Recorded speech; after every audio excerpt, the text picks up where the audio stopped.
Let's go, baby. Let's go. Yeah, that's the joint. That's enough. That's enough. 50 seconds of that. Let's go.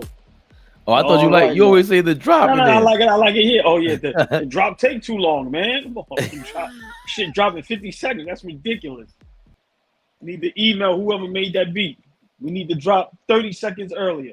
Shout out to Quan. He got another joint I like. This hip hop joint. Oh man, big shout out to him, man. Yes, we on this good Thursday, man. 1 day away from the weekend, man. Weird weather.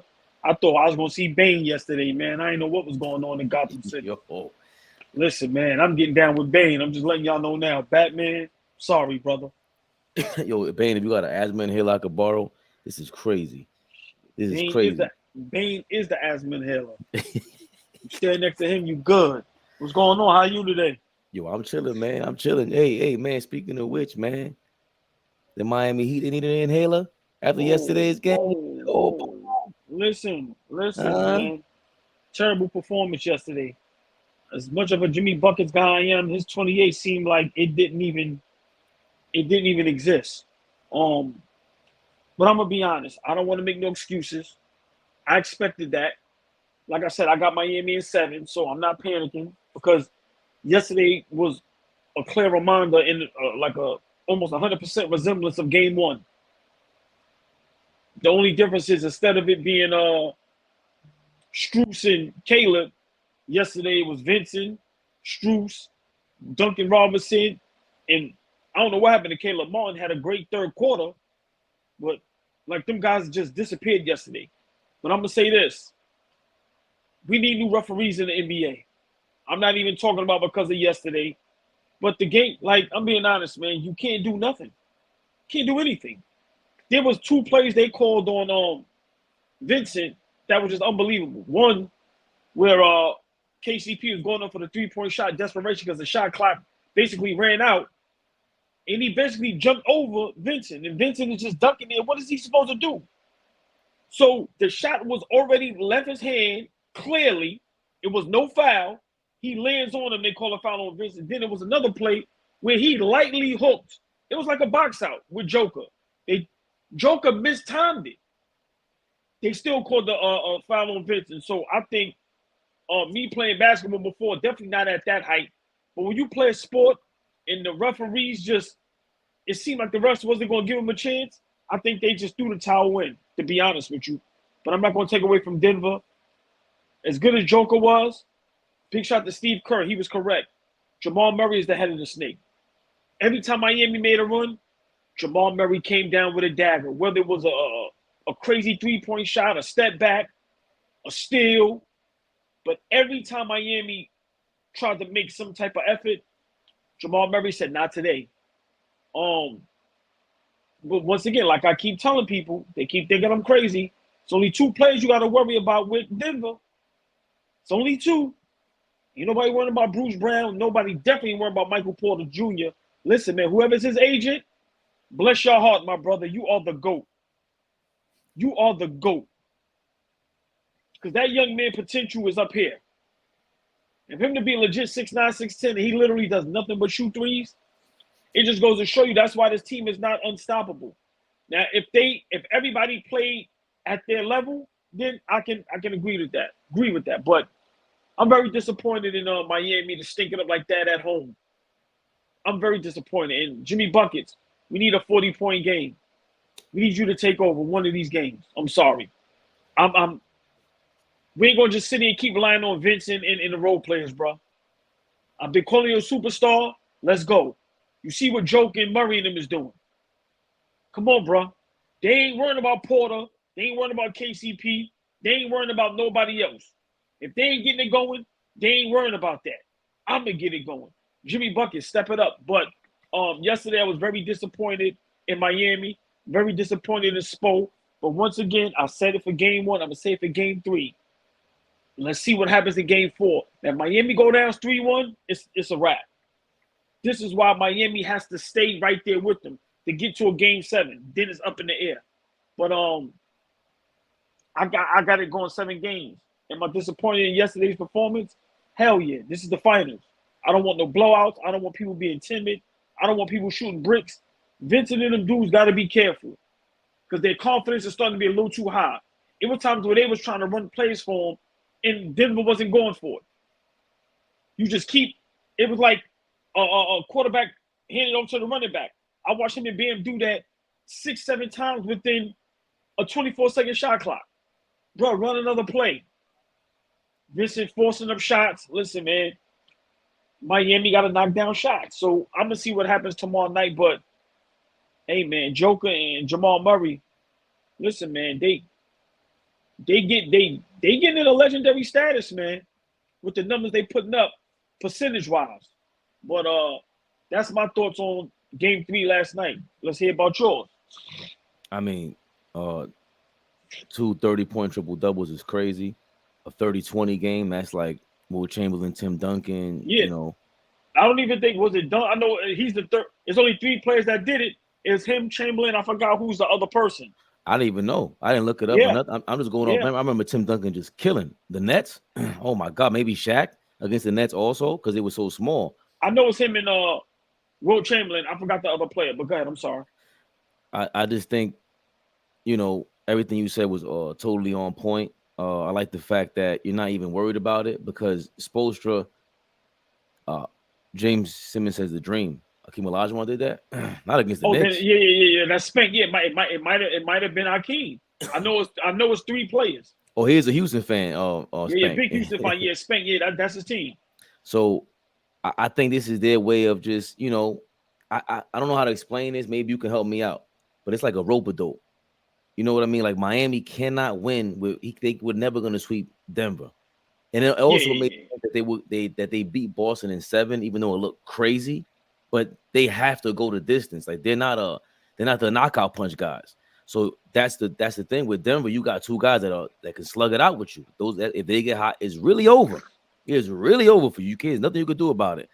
And I think with Miami, they gotta make these little. Let's start Kevin Love in game 2, show you something different. My biggest thing so far Miami is Max Strus. It's time to give that guy like 6 less more minutes, bro. What the like? This guy's shooting 25% in the last 8 games. I think 6 games in the playoffs from 3. That's what you need from him. Now, somebody else could tell me about him, Max Strus defensively. I would love to hear this because I really don't care. Like if you're Spoelstra, you got to divide these minutes with Kevin Love because he showed he's a bigger body out there and it can make Aaron Gordon think. And I just don't see Max Strus. What does he provide? I know Caleb Martin had a really bad first 2 games, and last game, the game 3, last game, he shot terrible. right. Yes, yeah, but he was terrible. Only 10 points, and that was basically he had. It's either he had all 10 in the 3rd quarter. I know he had 8 in the 3rd quarter. So nah, bro, we need y'all to do what y'all been doing. 15 plus, going 20 plus. Yeah, but they got to do that by committee. Their third best player, that guy, that third wheel that shows up every game is always going to change, and it's got to be mad random. And Caleb Martin was doing that for them against Boston, but it has to be like Highsmith. To me, I don't know why he doesn't get more minutes. He always looked mad energetic. Now, stay there. See, this is what I don't like. Spo, what worked in game 2, you can't come right back with that for game 3. Like yesterday, I seen Kevin Love a couple plays where he was a statue. I'm like, yo, you're not even contesting the shots. Remember, you 6'9", 6'10". So you right, Highsmith should have been in the game. They should have threw a little monkey wrench in there, just how Denver tried with playing Reggie Jackson. So I think Spo slipped up. My opinion, you can't be giving. I understand the rope-a-dope, and you might be right, but you can't be giving games away in the NBA Finals. This is the finals. It's no more after this. So I'm just disappointed in game plan, but also I'm gonna just say this, and I said it in game 1. You got to make shots. Strus put up an air ball. Like them dudes was bricking yesterday. Bricking. So listen, when Miami is making their shots, they're a whole different ball club. So I'm not gonna panic, but I'm gonna say this, and I've been saying it. People always laugh at me. Joker. I'd rather him have 40, 10, and 4 than the numbers he had yesterday. You cannot let him get 10 plus assists. You cannot let him orchestrate. No. Listen, we gotta start giving these guys props, man. I'm an older guy, and a lot of us are stuck in our ways, and I'm starting to break out of that. Joker, bad MFer, man. It's just plain and simple. I'm not arguing with nobody about him. The only Denver fan I know is Zay. So all the bandwagon to get out of here. I don't want nobody telling me they knew this and knew that. I think Zach and me is the only. Y'all can look on my timeline when I said Joker is the best player in the NBA during the season, and people was laughing at me, including Ryan. No. Ryan. No. In the beginning of the season, they thought I was bugging when I said that because everybody is still high on Giannis and Steph Curry and LeBron. I'll be surprised because that's been Ryan's guy for the last 4 years. No, but I'm saying in the beginning of the season, before all of this. But yeah, man, Joker tough, man. And I'm gonna be honest, he get 2 rings, he might be top 5 center all time. If he gets 2 rings by the time his career is over, because it's possible he can get another MVP. It's very possible. He should have had one this year. Right, but I'm just saying, think about it. 2, 3 MVPs, multiple all-star selections. If they play the all-star game serious, it's possible he can get an all-star MVP. He's going to get, anytime he's in the finals, if they win, he's getting the finals MVP with the numbers. Only thing he's going to be missing that people's going to push back on is defense. He's not going to have no defensive accolades. So when you got guys like Shaq, who is dominant on both ends of the floor, and Hakeem, I'm just naming guys with rings, David Robinson, Bill Russell, things like that. To me, that's the only thing that people are going to hold against him. But I'm not. I'm over the old man on the stoop thing. Joker the best player in the league. And he might have been the best player in the league in the last 2-3 years. That's a fact. Sorry. I mean, he's the most skilled player in the league the last 2-3 years. He's the best player in the league. Yeah, he's the more, but the best, like Giannis is the best because he's just like when he's in that, it's him versus Giannis the last 2-3 years. There's just no, Giannis brings the intensity, the focus, all that shit. He don't leave nothing on the floor. He looks like he's trying every given second, even when and they give him calls, like he's knocking people over. Those are offensive fouls. With Joker, it's all skill. It's all Kevin McHale up and unders, and pump fake the shot and pump fake the pass. You got to fall for any pump fake pass that he does. But Fade, let's not forget, us as basketball fans and just basketball fanatics, what do we always say? Big shout out everybody in the comments. Please stay in the comments, man. Like I said, me and my brother, man, we really take time out to do this. So we appreciate everybody. Stay in them comments and just, come on, man, feed us. And share. Anybody who likes basketball, come bring them in here and tell them. You see what you said? What you said, Spank? What was the topic? Joker, the greatest center. Y'all are crazy, right? We're crazy. So bring your mans, send them, share this video, and have them curse us out. I don't care. But I'm gonna say this, Joker. What we always big up: the performance in the playoffs, the performance in the finals. He's performing. He's not underperforming. This guy's going to average a triple-double in the finals. And a legit, not saying none of them is not legit, but a legit probably 30, 15, and 12. Isn't that what we ask? So, it's not, listen, man, it's not far. Of course, he has a long way to go. But once again, if his career, if you have a 15-year career, and in them 15 years, he got 2 rings, 3 MVPs, a finals MVP. He averaged a triple-double in a year. Remember, he's a 7-footer. Listen, man, I'm not arguing against it no more. I'm sorry. See, but Rage Man Gold, he's not a better rebounder than Malone, better than Dream, Gianni. He's Bernardo. a better player. I don't care about. He's a better player. Rage Man, love you to death. He's a better player. What's up to Brazil, Bernardo, Rage Man? See, they immediately they point to the skill set, which you can argue that. But we've seen Malone in the finals, dog. We've seen him shit the bed. Like this guy put up a 30, 20, 10 triple-double. Malone ain't never do that. Like we've seen him. We've with the spotlight on him. The MVP, back-to-back MVP Malone was, right? Yes. We've seen it. No. I don't know. He has 1 MVP. He doesn't have one 2. MVP. I'm sorry, 1 MVP. Yeah, but it was still for us. It was like you got it over Mike. You better have the illest performance in finals. And it was a lot of BS behind that because people were saying he shouldn't have got that. Right. In the same way with Embiid not making it past the second round or whatever it was. Now Joker's in there again, fully motivated. Same thing with Murray. Murray came in here motivated because he heard the whispers all the last 2-3 seasons. Now, again, when they say Giannis is not a better shooter than Joker, I'm sorry. Okay, you can say all that, but my point is that Giannis shouldn't even be in this conversation if that's the case. Because the way we talk about him is he has no skills, basically. But he's always in the MVP combo. So the Joker, he has no defense, but he's in the MVP conversation every single year. With that, something about them puts them and the team into this conversation. So Joker, greatest of all time, it's tough for me to say that.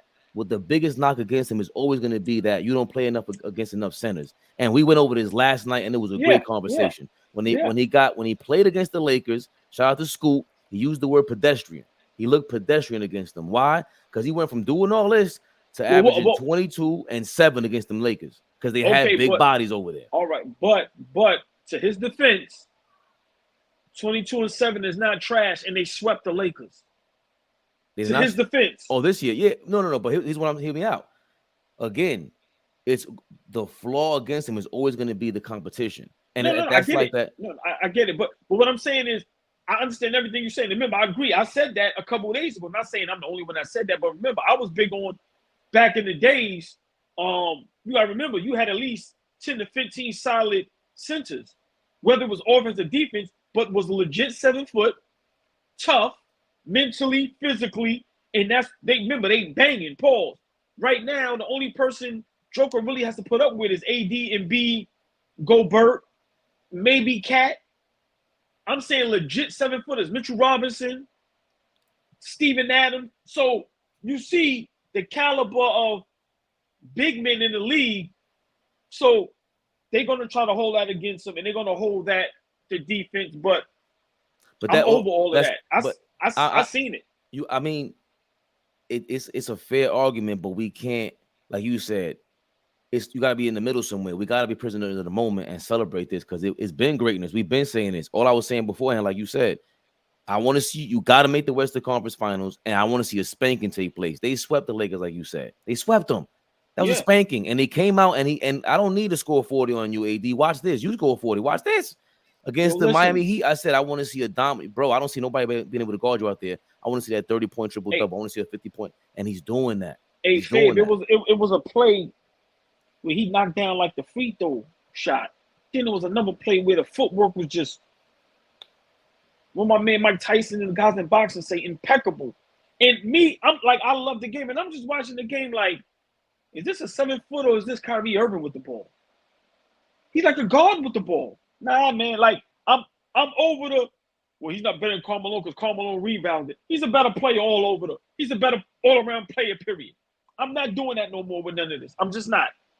When they come to this guy, I'm not hating on him. I'm not doing none of that. I don't care about the race. I don't care about where he came from.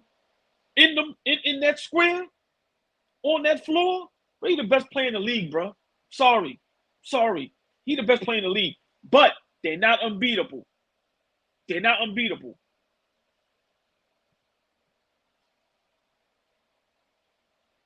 Can't hear you. My fault. I think shout out to Beloved, as Bernardo will call him. Denver does have these lackadaisical moments. They don't have, like Jamal Murray, you can see when he's intense and you can see when he's not intense. Same thing with Aaron Gordon. Aaron Gordon game 2, Aaron Gordon game 3 are two different Aaron Gordons. Two totally different players. He didn't know how to respond to Kevin Love being on him. He stood on the 3-point line, and then this last game he was cutting to the basket, and it changed everything. And also them 20 rebounds from Joker, it's not just a 30-10-10 triple-double. It's 30 and 20. They out-rebounded. The offensive rebounds, the tip-ins, just, yo, man. They out-rebounded them by 25 rebounds. That's dominant. That means when I show up, I'm bigger than everybody. I'm going to get the rebound. I might pass it. I might score. That's what makes him so crazy. Yeah, and once again, Bam and them and Kevin Love, like I said, I don't even think Zeller got in the game yesterday. So, you know, he played 5 minutes, put up a donut. Okay, exactly. He didn't get exactly. Listen, man, Spo got something on his hands. He got to put a real, like what he did in game 2. But to me, game 2, I'm not going to give him all the credit. They made shots. You're not going to win in the finals with Vincent, and Strus. Once again, maybe 5 points between them. Caleb Martin, who I was praising, only 10 points. Like I said, you can't keep relying on Kyle Lowry. Once again, Kevin Love, he put up some bricks yesterday as well. So my thing is, just take the smart shot, take the open shot, and when you open, hit it. Stop rushing. I seen 2 times where Kevin Love rushed threes. He knocked one down, and then he got to get 2 more in that same spot, but it wasn't a wide open shot. It was like rushed off the pick, and it's like, yo, why are you taking the shot? Don't take it. So, I'm not panicking. Like I said, tomorrow night's gonna tell it all. If they win this, we back to the drawing board, 2-2. Like I said game 7. But if Miami go down 3-1, they done. They losing in 5. And whoever called it in 5 is gonna look like a genius. And I might have to give them props. So I'd rather Miami win yesterday and lose tomorrow, because that's better for them. But they can't give these games away in the finals. I'm sorry. Dom What up, Dom? These titles need to stop. Because I got Jokic, the greatest center of all time. What do you want us to do, Don? We're not millionaire. We don't have 1 million subscribers yet, bro. Stop bitching. But let me don't pay it. I mean, they got no. But let me say this real quick, because everybody that know me, man, I'm an exaggerator. That's what I do, and I don't mind looking silly. I don't mind being wrong. But if Joker at the end of his career has 3 rings, 3 MVPs, triple doubles, you want to tell me he not better than Will Chamberlain or Bill Russell? The skill set? Like, I'm being honest, man. I'm an old head. I respect the OGs. But come on, bro. Y'all see what he doing? He's a god. He's a god. Listen. I've been saying he's a first point center. That's what I've been calling him. I think it's tough. Like, when you talk about the greatest of the greatest, like last night we were going over the Wilt thing, and they try to bring up. I said, bro, at the end of the day, I don't care what anyone says. Wilt was a great athlete for his time. Me and Bernardo says, how am I supposed to call beloved? Beloved, because he calls him beloved because he reads it like a regular word. In New York, we say beloved, Bernardo. It's just us, but crazy. But you keep calling him beloved. That shit is hilarious. But I was saying Wilt Chamberlain. There's a bunch of Wilt Chamberlain type of dudes in the 90s. Maybe not just like him, whatever it is. It's got to affect his game. He's not having these 50 rebound games in the 90s. Not happening. It's not even that. You listen, Joker would have him in a spin cycle. Like, we gotta stop. Sometimes we gotta let the past go, man. I'm sorry, man. I'm not. Y'all gotta remember, I'm older than all y'all. Remember, I used to be the old guy on the porch. Listen, we watching these games. Like, yo, and just imagine if he was getting production from Porter. Like, just imagine if Michael Porter Jr. was aggressive like Jamal Murray and averaged 20. They would sweep the whole playoffs. Whoa. Like, really think about that. He has a third option that gives him nothing. I think, of course, if you had a third player, that would be a different story for any team, anybody who's that great. If you have 2 options on your side, it changes everything. That's what I'm saying. Yeah, of course. But Will Chamberlain, he had that with Elgin Baylor and Jerry West. We can't even go back and watch all that footage, really. I'm just saying that if you to knock him out of his pedigree, the same way we're marveling at Jokic, we got those numbers are still Babe Ruth. Will Chamberlain is legendary, iconic for that. So it's going to be hard to just get him out of there. All I'm saying is that the same way we're saying Joker, it's not going to be hard. Why is it going to be hard? It shouldn't be hard if we watching the game and we watching the skill set. See, I'm not going to sit here and be stuck on Will average 50. I don't care about that. How many rings Will got? 1 or 2? 2. He got 2? I want to say 3 before I look it up. No, he don't have 3. I know for a fact he don't have 3. It got to be 2 because he beat the Knicks. He got 1 with the Lakers. I think they're both with the Warriors. You know, Dom's gonna tell us. He's in here going crazy. But listen, I don't care what nobody average. I'm looking at what Joker is doing on the court. And once again, 2-time champion. 2-time. And just imagine if Michael Porter Jr. did what he was supposed to do. Like, this series wouldn't even be it would be unwatchable. We could just get rest. But the fact that I keep saying they only have 2 players to worry about, that's why you could watch this series. But if Michael Porter Jr. played to his size, 6'9", 6'10", back to the basket, knock down threes, grabbing rebounds, but if he really did what he was supposed to do, bro, we ain't even watching this series. It'll be a sweep. Right, but we would have known. We would have known that going into the series, though. Like there would be no competition in the West. They would have swept the West. Right, that's what I said. Yeah, it'd have been a wash. Yeah. So to me, that's what made Joker even more good. That listen, bro, he's picking up the slack for a whole nother 1 or 2 players. Oh yeah, come on now. Like, bro, I'm just watching, man. He tough, man. I'm tired. I'm tired of arguing about the truth. I mean, again, shout out to Zach and Ryan was saying that. Who else we say they just been talking about the Joker. Matt Guard. So Joker. So the last 2-3 seasons, because of them, I was like, let me watch more Joker, and he's just been crazy. I would see him, and just again, the AD thing was real though. The AD thing was real when he guarded him and he was healthy. He was stopping Joker. He gave him a problem. I don't want people to think otherwise. So and now, also the big bodies and all that, but we got to give him his props. If he wins now, that's the thing, right? If he wins a title, what's the argument? How is he not top 10?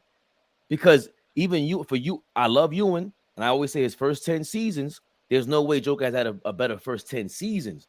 But I don't think Patrick Ewing had 3 seasons like this. He's never been in an MVP conversation like this. A lot of players ain't have this type of season, So I mean, we can talk about the Joker another time. I just think, he's showcasing his talent, and we are all big on guys playing great in the playoffs and in the finals, and he's doing it. There's a lot of superstars that stunk it up in the finals. He's not stinking it up. So, I'm being honest, man. Before we get off this topic, just real quick, what adjustments does Miami have to make to win tomorrow night's game?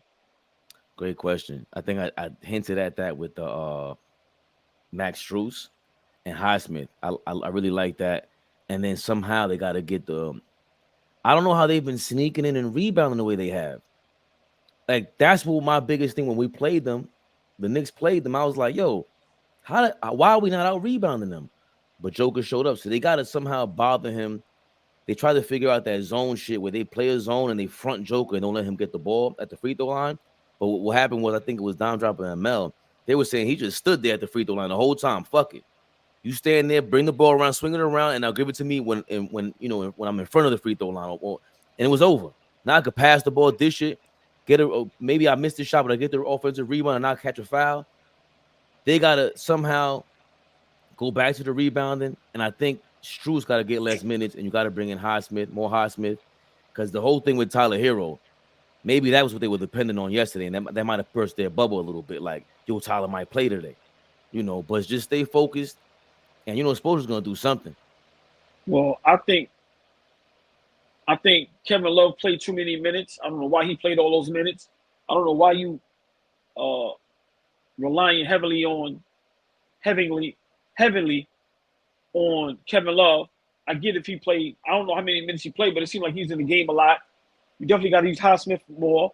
And I just think Strus, Martin, Vincent got to make shots. Duncan Robinson, they just got to make their shots.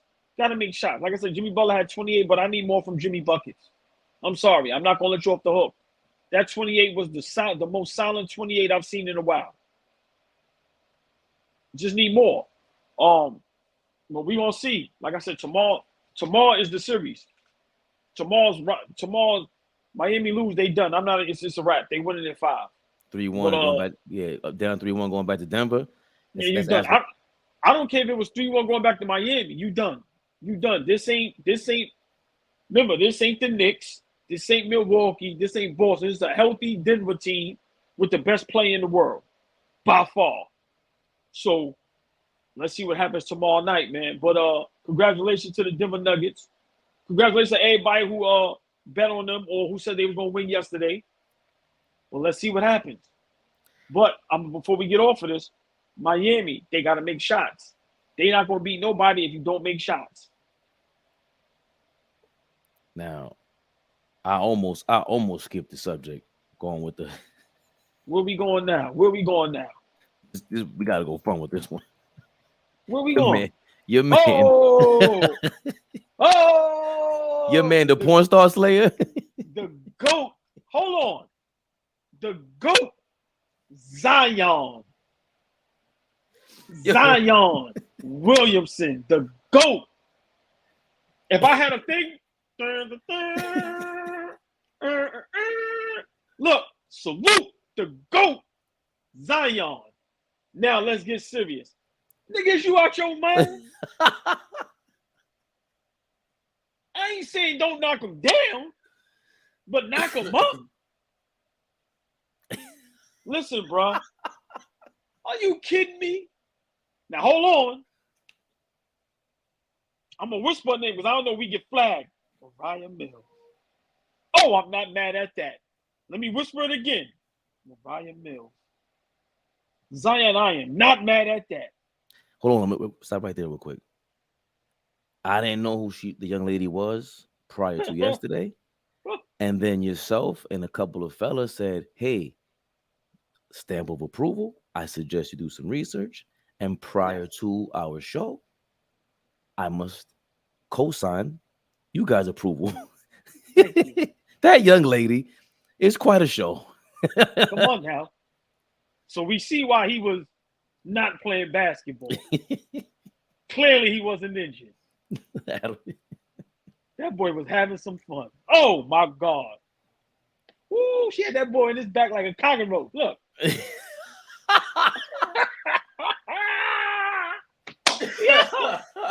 big shout out to Zion. Yo, man, Big listen, Z. Man. Listen, man, I'm gonna tell you why I ain't mad at him. Because at least he ain't sniffing no coke. At least he ain't robbing nobody. Listen, all them other old players did way worse than Zion. Now he gonna have to pay some alimony. No, not alimony. He ain't married, but the girl, he gonna have to pay some child support, things of that nature. But listen, man, at least it was the sisters. You know how these up them shit. Like, listen, man. Big shout out Zion Williamson, man. That's all I can say, man. I was just mad at these dudes out here talking about he's so stupid. Like what you're saying, he is bugging, right? But you understand. He's super crazy now. But I'm not listen. He ain't waving no gun.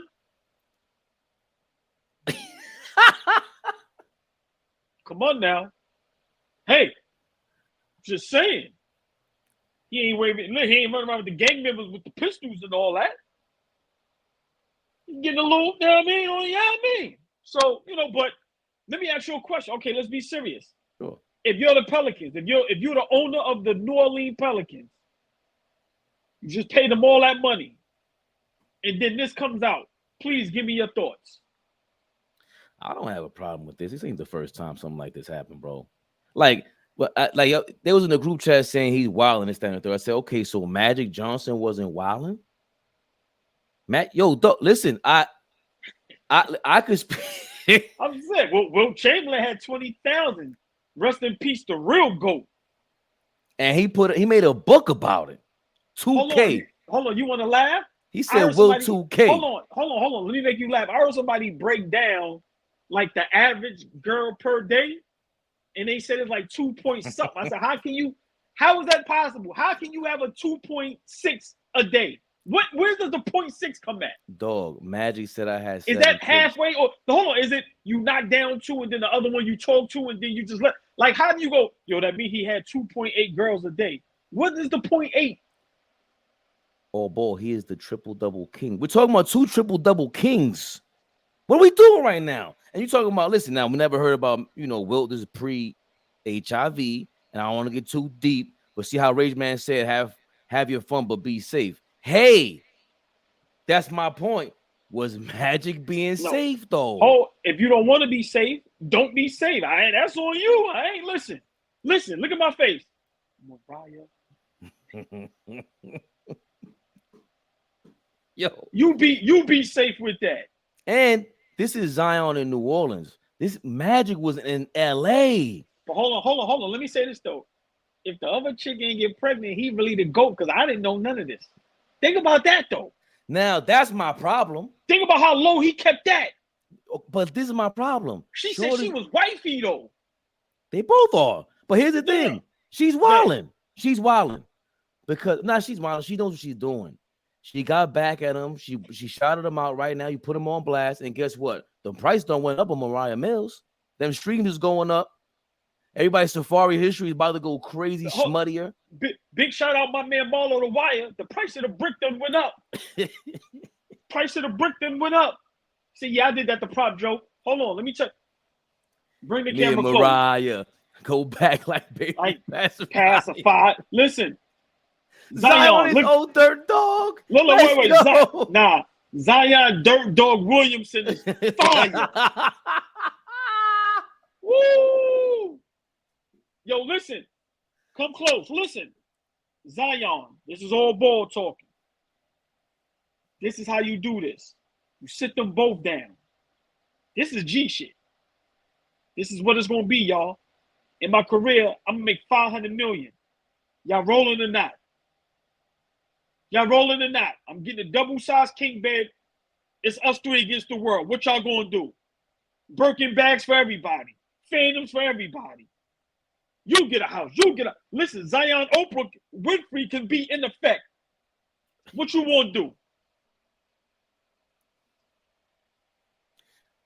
Hold on. Listen. How legendary. See, this is my thing, Fab. I'm sorry to cut you off. I'm excited now. When Dennis Rodman was the only guy that just said, "Bunk it, I'm gonna be myself." What if Zion? You know, when the players come to the games and they show them walking through the tunnel. Imagine every home game when he walking through the tunnel, he got them two joints walking with him, jumping out the fan, and they in front row. Yeah, listen, Zion, I'm with you, bro. I can work for you for free as a consultant. Let's go. I ain't mad at him. I'm mad at him, but I'm not mad at him. I do it right. Look. I don't think he... I'm saluting Zion every time I see him. Listen, Zion, Mariah Mills. Go ahead, Fabian. I'm sorry. I just, you know, it just happens. But if I'm the Pelicans, I am mad at him. Like, what? They've heard worse. Imagine Pat Riley stories. Oh, can I tell you why I would be mad though? If you're the Pelicans? Yes, I'm gonna tell you why. All seriousness, what you do in your personal life, I don't care. But when it affects your job, I have a problem with that. How can you prove that? No, all right. No, I'm not saying I can. But, bruh, you gotta have that sit down. I don't care what you do in your personal life. It cannot affect you here. We need you on the court. We need you in the arena. We need you selling out these games. We giving you all this money. We need you on the court. So fix that. So to me, that's where, as a GM or as an owner, you got to have that sit down with them. Hey, that's what you want to do with your life? I can't do nothing about that. But I'm asking you, we need you to take your job serious. Get in shape. If you have to lose weight, like I said, I don't get into that. I don't know what a person's weight is. I need to lose weight. I'm not fat shaming nobody. You kidding me? Get in shape. However you need to do it. Get healthy. We need you on the court. You're the best player on our team. When we are healthy and we're looking good, we're a playoff team. What happened? He said he got a hoop now. He becoming Tristan Thompson. No, look. No, he not. Tristan Thompson ain't never made $300 million. Hold on. Tristan Thompson don't ever get down like this. Let's be real. Tristan Thompson ain't never show up and we had a gender reveal party. That was very silly of you, Zion. But hold on. Tristan ain't got. Hold on. Stop it. Hold on, dog. Tristan Thompson baby mama is a Millie. No. I'm not knocking that. No. Let's talk about the new one. Yeah. Get out of here. Don't do that. Let's talk about them all. Dumb whack. I ain't gonna say their name. We ain't gonna do that. This shit might get shut down. Yeah. Delete. Staying away from that. Yeah, but all right, let's get serious for a minute. We have fun with Zion, but just real quick, nigga trying to get serious. Yeah, there's no way to get serious. Listen, those are mistakes you're making. He was hold on, I gotta still be silly. You were way too happy in that gender reveal video, dog. You gotta calm your ass down, Zion. Hold on. Was that the one where he said, like, he spoke to the future baby? Yes. Nah. Fabe, I didn't even know what that was. Me either. I thought it was fake. He went, "Mommy and Daddy will love you." I'm just like, what is he talking like? Y'all turned. I said, "What the fuck is this?" I said, "Nigga, Yo, Zion, we don't ever see you in nothing but commercials and everything like that. Why you pop up to tell me what kind of baby you having, bro? Yo, let me ask you a question. Do you think a player in the NBA of his stature, of his caliber, of his superstarness can beat him? Do you think they would accept him? Let's just say if you really had 2 girlfriends, where you just was like, "Yo, this is what I do. This is me." If he had it in him, then yeah, you ain't anything you could do about it. I think the NBA would not like him to do that. But again, I think apologies are in order from a few of y'all, because it was me and Midnight Melvin talking about Zion as a superstar. Superstars do not get this treatment. Zion was a household name for the last 24 hours. That don't happen if you some bum off the street. Zion is a superstar of the highest order. That's a fact. Because I ain't gonna even lie. What's the guy that got the other bro pregnant? I ain't gonna lie. I ain't heard his name since the first night it happened. Oh, he played for the Minnesota Timberwolves. Remember, there was another guy that got Dawsky and Jermaine. See what I'm saying? Exactly. Y'all know who we talking about. Exactly. So yeah, but Zion is a superstar, but like I said, I just hope it doesn't interfere with him on the court. Like I just want him to get back on the court. I don't care what he does in his love life. Hey man, that's his money, that's his life. I ain't got nothing to do with that. I love it. I love to see guys. See, to me, it just shows you we all human. We all human, man. We all human, man. Just because you got all that don't mean you don't sit on the toilet just like me, or you don't put your socks on just like me, or you know what I mean? So, hey, man. I got 2 kids. You can't pull out just like me. You know what I'm saying? Hey, man. Big shout out to Zion Dirt Dog Williamson, man. And listen, man, courtesy of Fabe, he made that up. He said, "Me and Mariah." Come on, man. Old Dirt Dog is crazy. Man. Zion Dirt Dog Williamson is crazy. Dirt Dog of the year. But you gotta listen. As Rage Man said, they don't want to see men control the relationship dynamic. You listen, Zion. Them girl, no disrespect to them young ladies. Clearly, they have their own. One of them has their own entrepreneurial business, public business out there. But you got to be way more in charge of your career and show them, hey, listen, I'm Big Zion. Without me, all that late talk, period talk you talking about, that don't matter. I'm Big Z. I'm Big Dirt Dog. That 500 million is coming in here. Play your position. I'm not saying I'm promising you the castle. Well, you might get a wing. You might get a nice. Listen. What I'm imagining. Just imagine when the game is over. You know how players got their families in the crowd, and you go kiss your girl. Imagine he kissed 2 girls. Like, listen, I'm going berserk with this. Like, listen, what? Jump. Let me see you move your bro, girls. Let's do it. Come on, man. What? Your ODB was crazy. Yo, listen, just imagine you a regular law-abiding citizen, and you sit next to them, and Zion come and kiss both of them. They go have a good game. What? Listen, he will be a legend for the rest of his life. We shall salute. Own up to it, and let's go. That's why you need to come to New York. We'll hold you down, baby. Listen. We will. Sit them things right next to Spike. Yeah, we're gonna quiet them down, Zion. All them haters. Sit them things right next to Spike. Let's go. Do the right thing.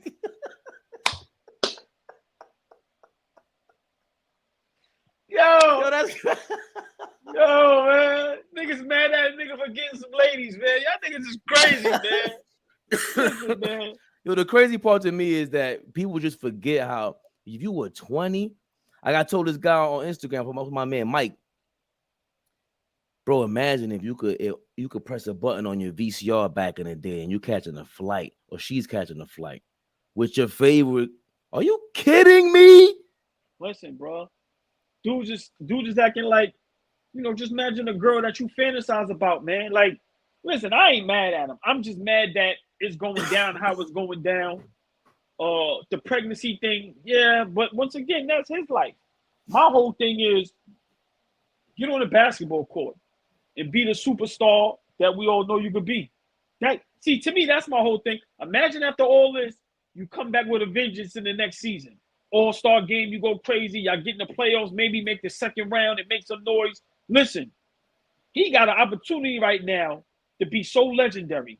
Listen, man, what my man said in Troy, take it. It's yours, my man Achilles. My man, the moment is here, bro. Embrace it. Well, the link is in the chat, y'all. Dime Drop, let's say for you to jump up here, bro. He was trying to avoid all this scandalous talk. Dime, it's okay. We covering for you. Man, listen. But you said the moment is here. CP3 is CP free right now. CP free. Listen,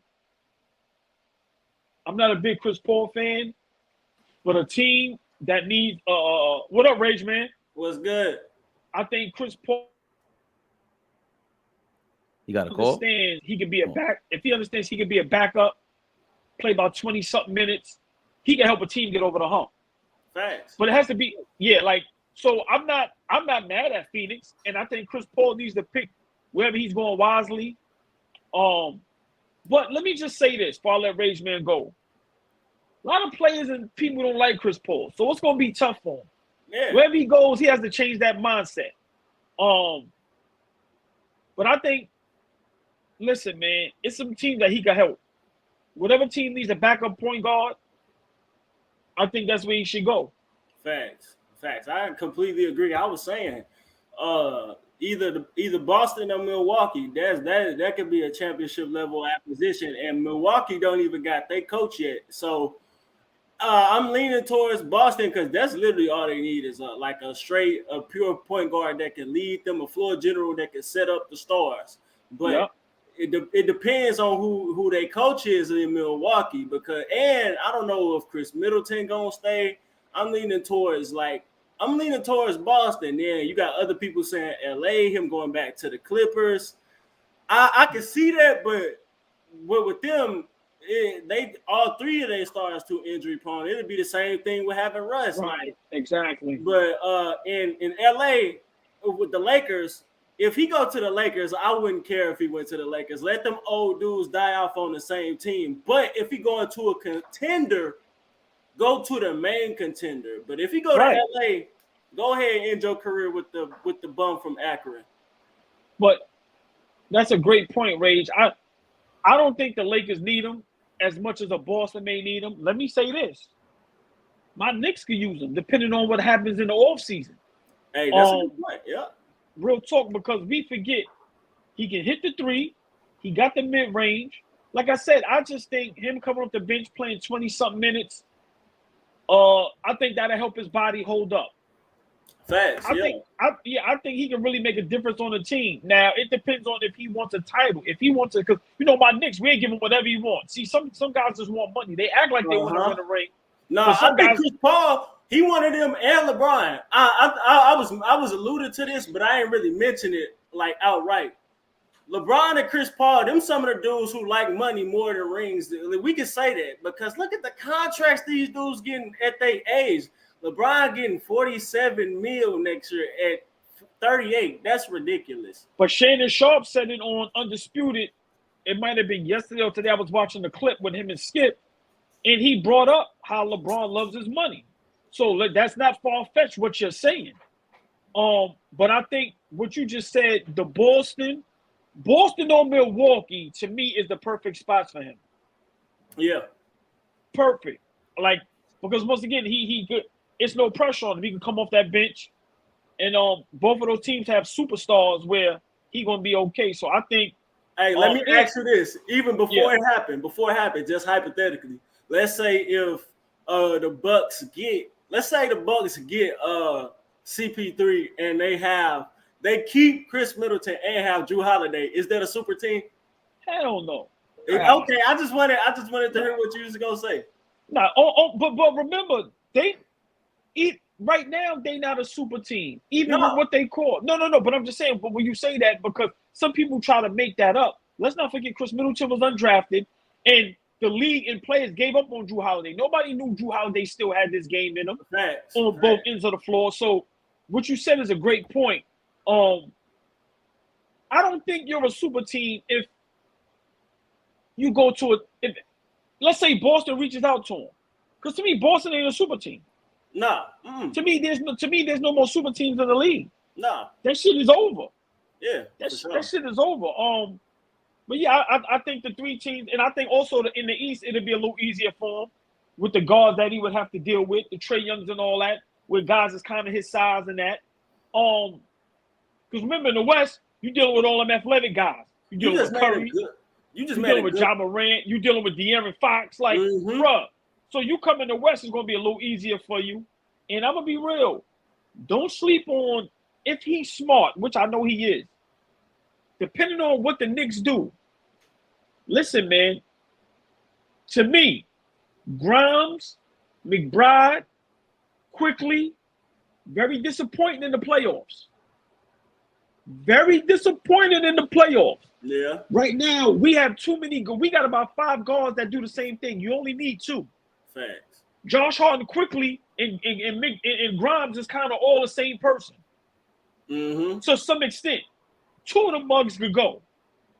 I'm glad you just brought up point guards in the East because that is a good topic. You got elite athletic point guards in the West, but in the East, outside of Kyle Lowry, who on the decline, I think he in his final years in the league. Outside of Kyle Lowry, Chris Paul and Drew Holiday, who he could potentially team up with. Chris Paul, the only point guard that'll be in the East that made it to the finals. So whoever get him, if he goes to the East, gonna have a super advantage.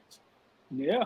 Hey, by the way, Rage Man, the Bucks hired Adrian Griffin, and he was on Tom Thibodeau's staff in Chicago. It's final. Yeah, he was on. Okay. Yeah, they did. Yep. He was on Tom Thibodeau's staff. Nah, that was assistant. He on the coaching staff. Right. No, he's an assistant coach for Tom Thibodeau. He's an assistant coach. He is the coach. Yeah, he's the coach now. I remember that. You're right. They did. And he was the assistant coach for Nick Nurse recently for the Raptors. Boss man. Who that? Okay, boss man. What up, boss what man? Up, y'all? What's up? Must watch TV. This is must watch TV. This is like getting an orgasm. Yo. I'm telling you, love this, man. I love this. Yeah, doing, man. Everything is all right, man. Everything is all right. Like I said, we just discussing, the release of Chris Paul. I think depending on where he goes, in the minutes he plays, he probably got 2 more years left in him. Oh yeah. Yeah, but Rage Man said something that made great sense. Championship of Boston and Milwaukee. But once again, depending on what the Knicks do, I like him backing up Jalen Brunson. If he can stay healthy, I'm being honest with you. He's a winner. He knows how to get guys in their spots. He's a floor general. He can knock down the 3. He's still going to knock down the mid-range. He's still smart.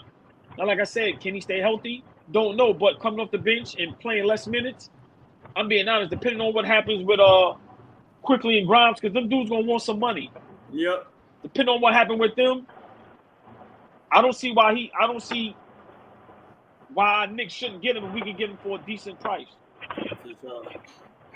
I don't think you think he'll take the very minimum. I don't. You think? Yeah, I don't like him. I mean, I like him as a person. I like him, but he doesn't fit for the Knicks because one, we're trying to get young. Why are we going old again? I don't think he'd be a fit for that purpose right then and there. And he's proven, and God bless him, that he can't. Okay, you fool! You just riding, you idiot. I can't believe it. He's on his phone, just riding past the park, not even looking. Wow. Anyway, man, but we need somebody young who can last, who can last the whole playoff series, not come there for the regular season and you hurt. Nah, to me, he'd be a better fit for Boston if it's anything, but not for the Knicks. Yeah. Not for the Knicks. I'm leaning towards Boston too, boss man. Yeah. I mean, yeah, I agree to that. Like I said, I was just throwing that in the air just if Boston and Milwaukee he doesn't go to. I don't see no other team. Like I said, no team in the West really needs him. I just think, with our Knicks, if the other two teams he don't go to, which makes way more sense. For one, boss man, we are young, so he doesn't make us older. Everybody we have on our team is in their prime with Brunson, Barrett, Randall, Mitchell Robinson. So I just think, if he can come off the bench and give solid minutes, like I said, he can score, man. He can still do what he do. But I get what you're saying. Definitely, I think Boston is the best fit. Boston is the best fit. Colin Cowherd earlier today, I saw it on IG. He brought up a good point. Chris Paul still might not get waived. He can still, the Suns can still pull a sign of trade, right? Yes, and the Suns can get Marcus Smart. That'll be a big pickup for them because I don't even think they need an offensive point guard when you got D-Book and KD. They just need a defensive point guard that can pass a little bit and can shoot some threes. Yeah, go ahead. I'm sorry. Go ahead. No, that's why I was gonna go with Memphis as well. They desperately need grown-ups in that locker room. That was my other choice. Is Memphis? John Morant might be out for half a season. Yeah, that's a good point. That's a good point too. But the Boston one seems more. But where's they ceiling? I don't think CP trying to build no teams no more. I think he is. I think that's his role. Like I don't think his specialty is to get the best out of everybody. We saw like he doesn't have it. Like his role, he needs to weather the storm in the regular season and try to be as healthy as possible for the playoffs. And a team like Boston makes sense because they're deep enough to just ride that out. Yeah. And then Boston, Milwaukee, like you guys met Boston, Milwaukee, and Memphis made sense because they're on that contender level. But the Knicks would be ill for him. If I'm CP3, I'm thinking he knows how James Dolan is, and he knows he's getting a job here for the rest of his life. If he looking for the bread, he'll go to the Knicks. But hold on, the bread for the rest of his life. But the only thing we got to be scared about is a lot of players don't want to play with Chris Paul. So him coming over there might scare a superstar to come over there. You understand what I'm trying to say? I think that's players of his era, though. I think younger players would be willing to play with him. Okay. I mean, I don't know not even of his era, because Pat Bev, I don't think he Chris Paul era, but I think it's the era after Chris Paul that don't like him. I think the more younger players will be willing to play with him. But there got to be something to that, though. There has to be something to him not being liked like that. Because I after a while, I was a big CP3 I think it's just fan. personality because him and D-Book got along just fine. Yeah, but remember, we had somebody that told us that had some dealings and they said, hey, man, he just a nasty person. So he don't know how to talk to people. He mistreat people. Look what DeMarcus Cousins said about him. Look at the problems he had with Blake Griffin and DeAndre Jordan and Clippers. Like, bruh, like dudes don't get along with him. So, with our Knicks, we got to be scared as far as with that. But you know what? I think Milwaukee might be the best fit because of their style of play. See, Boston still want to get up. I think Boston need to run more because they all in their youth. Yes, man. I think Milwaukee's style of play fits him best, to be honest. And I think I'm standing firm on this. Giannis should either this year or the year before, he should be a 3-time MVP by now. I mean, the year after he won the championship, with him winning the championship was literally the only reason they didn't give it to him. And the next year after he won the championship, he was putting up career numbers. So he should have got it then. Imagine Chris Paul setting him up. He's going to get his rightfully deserved third regular season MVP. Boss man, let me ask you a question. Should they be getting rid of CP3 at this moment? I think this is all a game, man. These guys are being waived for several reasons. And we got to realize a lot of guys are going to the West for whatever reason. There's something out there they like. The hot weather. So I think he really wants to stay in the West because he's never came to the East before. Always been in the West. LeBron went to the West. So there's something about the West right now that these players like. I don't know what it is. It can be. That's a good point. You have to realize it's higher taxes in the West. But it must be some business events out there we don't know nothing about right now. You made a good point with Chris Paul never going to the East. He was only That was a good drafted. point. That was a good point. Yeah, but at this point in his career, he got the money. Is he trying to get a chip? That him, whatever decision he made, it'll show us. If he go into Memphis, it'll show that he good with building a team, because I don't see Memphis winning no championship or making no finals no time soon. If he go to Boston or Milwaukee, that show me he want to win a chip. If he go to New York or somewhere in the West, that means he want the bread. How about Philly? Philly, it wouldn't work. He already had James Harden. Remember, him and James Harden didn't get along. Well, they didn't? I thought they did. Nah. He called him. He said something about. Chris Paul was saying something about James Harden drive. Like he don't. No, but Raymond, not even that. Remember, they showed something in the huddle during the game when Chris Paul was trying to tell him something. He knocked his hand away. Like, yeah, they didn't get along. Nah. Oh no! Look at this. Good point. You mentioned a good point that how a lot of players couldn't get along with him. I just think it's personality, because look at the players that do get along with Chris Paul. Devin Booker, Kobe wanted him. Yeah. Kobe wanted Chris Paul. They got that. That's that old school mentality. So I think that's what it is. He couldn't be a little nasty a little bit, but hey, he an acquired taste. I like Chris Paul. He always been one of my. That was earlier though. Like we didn't know as much about Chris Paul. Like that was the Hornets. Chris Paul. He was still like that was Chris Paul. So when we went to the Clippers, then he started beefing with Doc Rivers and the team. That's when we started learning more about him. So Kobe wanted him on the team. I think Kobe would have set him straight to it. Kobe would have had that much cachet. But damn, on the Knicks would be tough. And the Knicks would be tough, bro. Because I don't, like you said, I don't want no other stars to be deterred from coming here, man. And if he does that, I don't want any chance of that. And also, Brunson being a leader the way that he is, I don't want Chris Paul to step on that either. They don't clash, right? They might. I don't. Yo, we already got Julius Randle here, bro. Like, let's keep it 1,000. Unless he's gonna check Julius Randle, I gotta get rid of Julius Randle. Yeah, facts. Two dudes that are bugged out. Hey, can we get a bonus real quick topic? I want to talk about Dame Lillard real quick. Y'all see he's been around a little bit talking. Yeah. And you see that statement he made as far as like y'all really think he's leaving Portland? No, I don't think so, but I think he's just planting seeds. I mean, we did see him hanging around Mikal Bridges in Brooklyn, and he said he's cool with Bam. I don't see him leaving though. All the bread he making in Portland, who's gonna get to pick up that contract? That's the main thing. No, but he signed a 2-year extension, right? Wait, was it? I think the last big contract was like 6 years, $200 million. Right. So right now, what's up with his contract now? He's not a free agent no time soon. Nah, he locked with Portland. Nah, he's a free agent. Wait, Dame free agent? Yeah, 26, 27. So yeah, for a minute he stuck with. Yeah, that's what I say. He signed that 2 year. Remember they gave him that 2-year extension. I think he got option though, right? Does he have an option? It's a player option. 26. Yeah, 26. 20. I'm sorry, he's a free agent. Stupid too late though. Like how old will he be? Like 34, 35, 36? Nah, but Ray, let me say this, and I'm gonna be real. Bossman said it a while ago, when we was like, "What does Miami need?" And remember, point guard and Bossman said Kyrie Irving. Let me tell you something.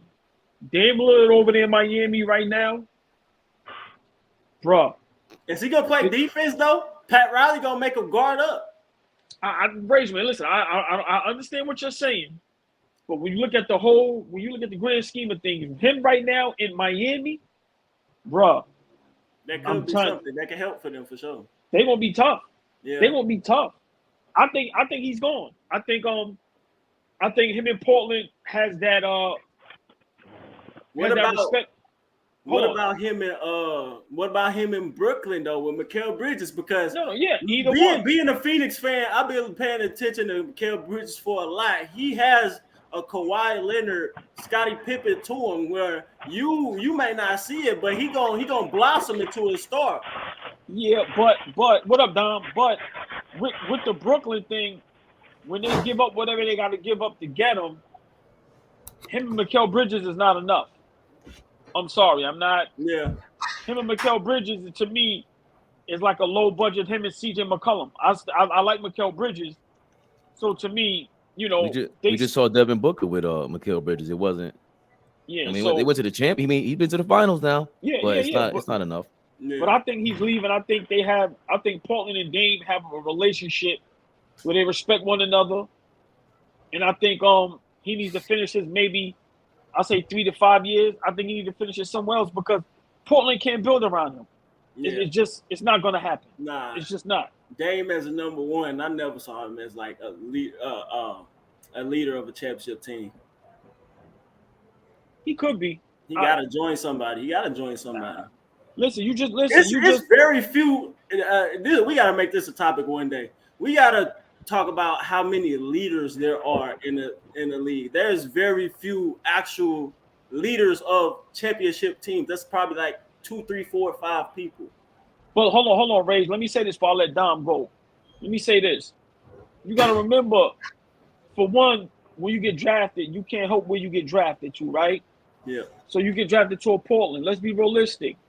They don't have the resources. They don't have the manpower to build. Like some players, if you could build a proper team around them, like Trae Young. Let's not forget he went to the Eastern Conference Finals.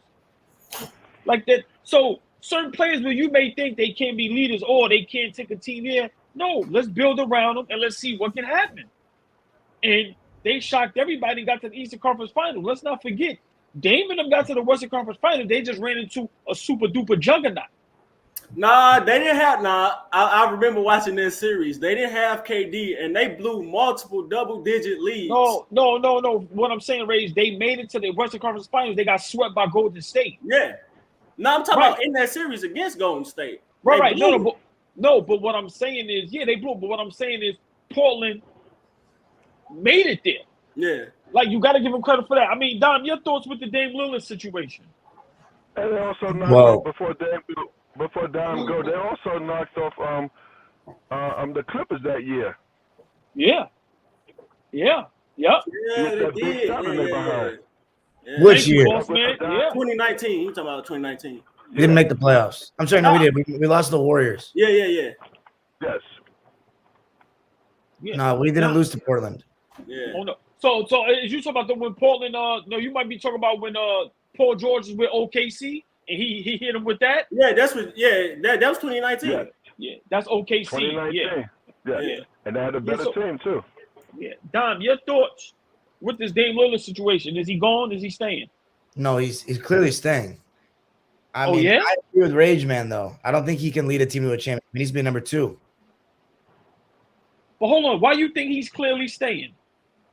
Because it seems like he says he is. He says he's committed. That's what all the reports are saying. Okay. He just talking, man. He trolling. But he never asks out. Until Damian Lillard asks out, I'm not going to believe he's going anywhere. He really doesn't want to.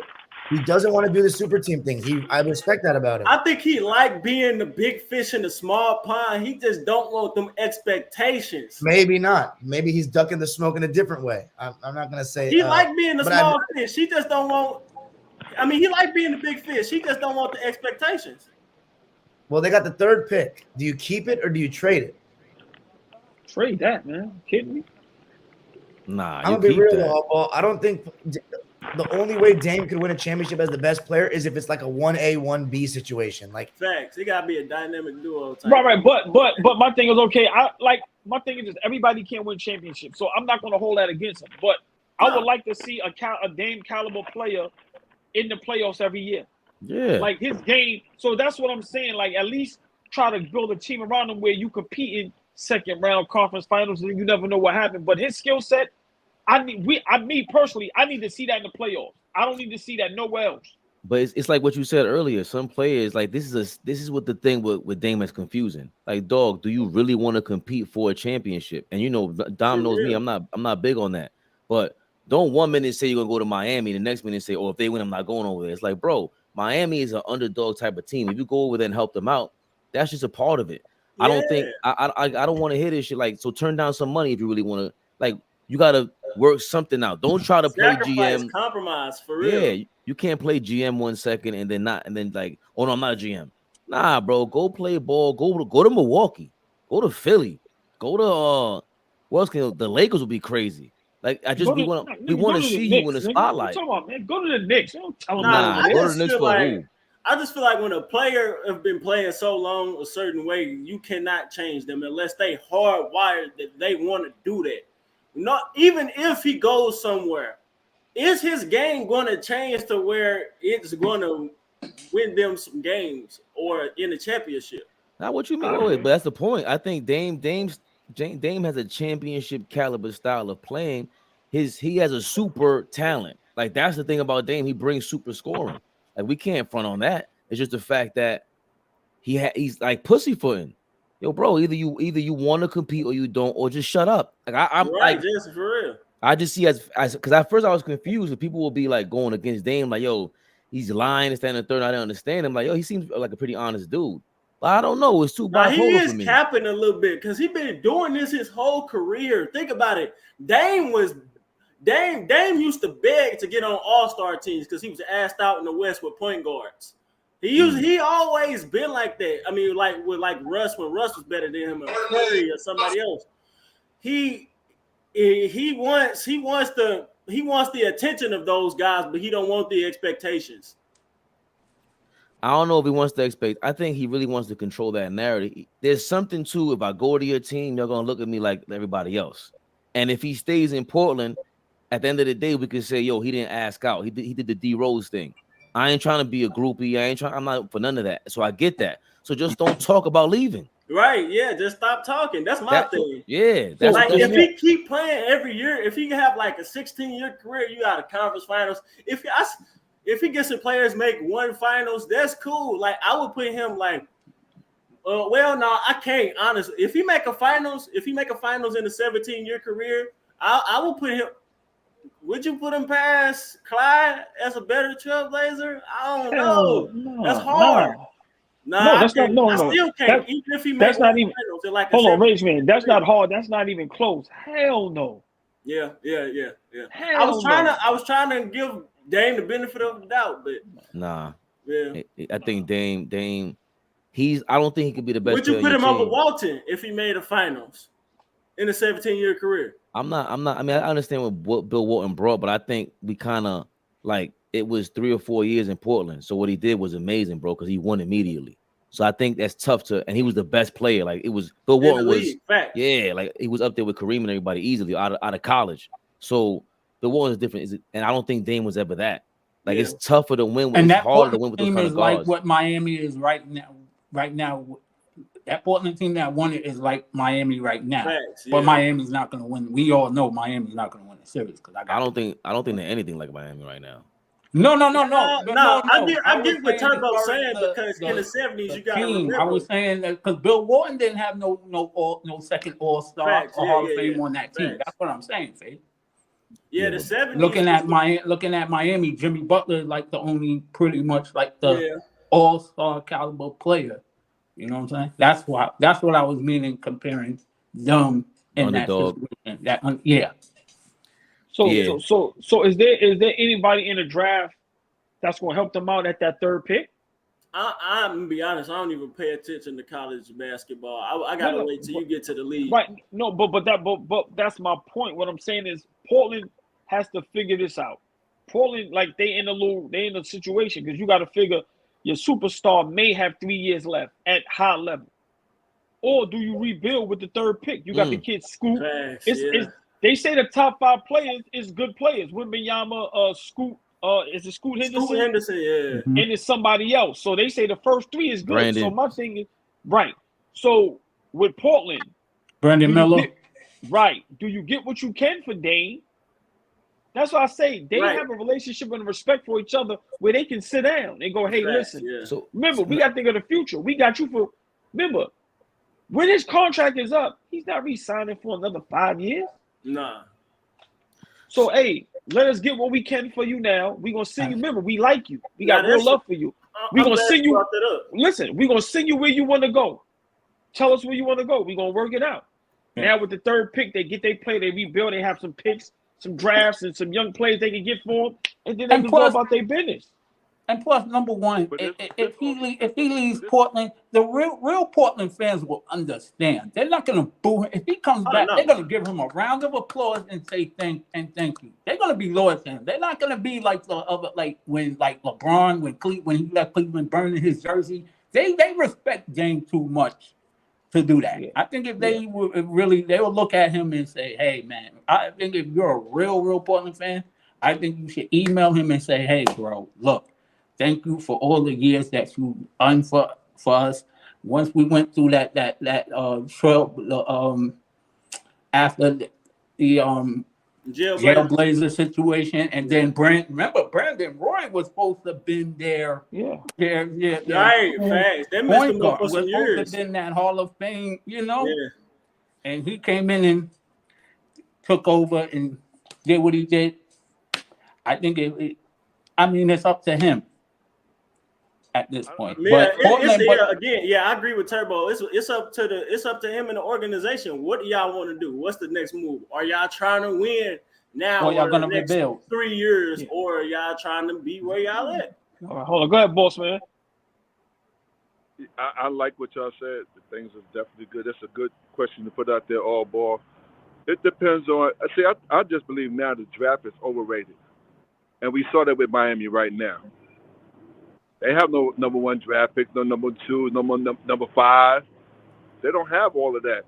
You have to just find a collective group who really want to play together. You have to find a GM who has that magical wand, can bring people, make the magical moves with that money, and shift people around. It's all about the GM, man. And we saw that with Theo. We saw it with Miami. We see it with the Lakers. So if you have that GM who can really dive in there and get these pieces the right way, then that's what you have to look at. Because the draft, to me, like I said, is overrated, way overrated. And we started with we talked about Zion for about an hour and a half. He played 29 games. 82. He ain't even played 60 games. But boss man, look at this scenario. If you're Portland, right? If I'm Portland, this is what I'm attempting to do. Think about this. You go to Boston. I want to straight up trade Dame Lillard for, let's just say, Jaylen Brown, right? You got Jaylen Brown. You still got the big man over there. You still got the young kid Simon. You still got Grant. What's the big Grant? And then now you got the 3rd pick. I would trade Grant in that situation too. I'm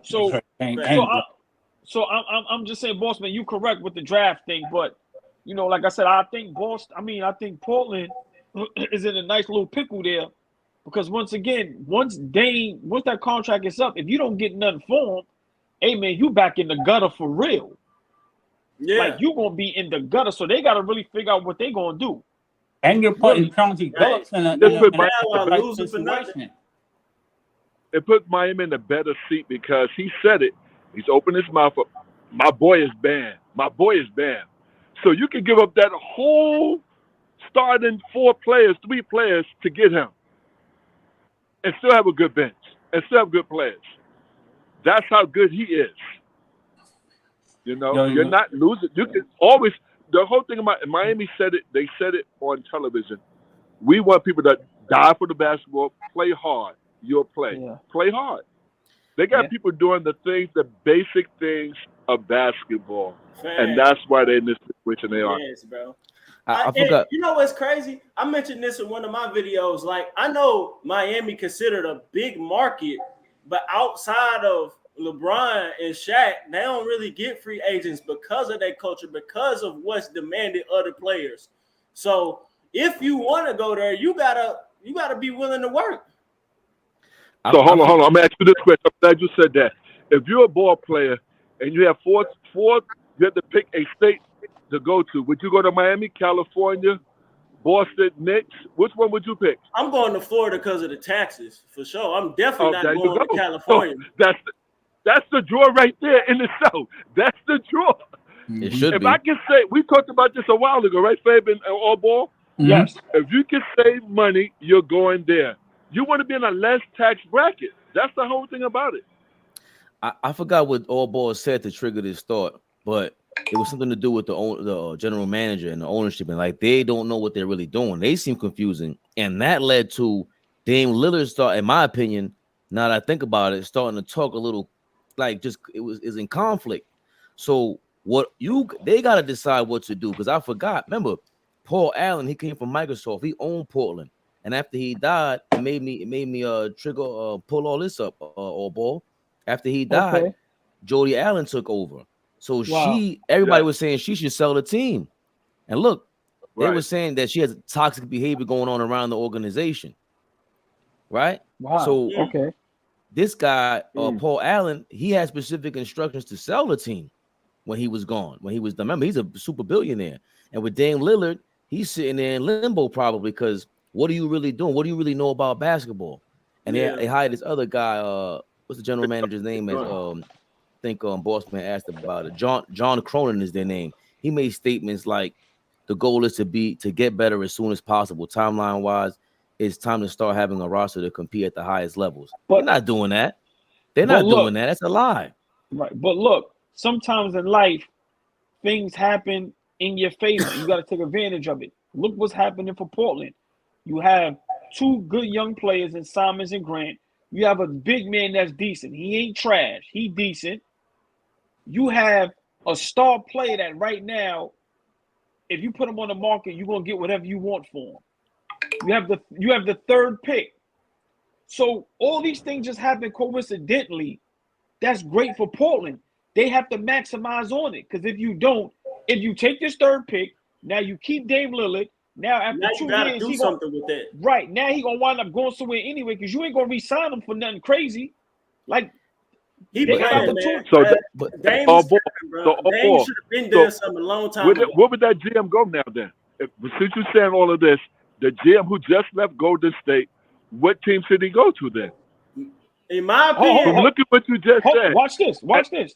You ready? You know our guy left, right? Scott Perry. The Knicks. Yes.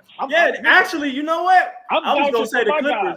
I was gonna say the Clippers, but the Knicks, that's actually a good move. That would be a good move. If the Golden State guy wants to go somewhere and really do something crazy, come to New York. And I'm pretty sure he don't want to go to. He was just in San Francisco. I'm pretty sure he don't want to go to no damn Oklahoma City. Go to New York. Hold on. Go ahead, boss man. Here's the problem. Here's the problem with that. Hold on. Go ahead, boss man. What's might be leaving? Where did Pat Riley leave? Where did Pat Riley telling people he's leaving? Pat Riley's not no young chicken, y'all. Well, he's not. He ain't going nowhere. And he's not the GM. He's the owner. He's the owner. He's the president. He can make. I'm just saying though. You want winners. Oh, he's the owner. He's a part. So I'm just saying, it's just the GM plays a big part of where people are going to go.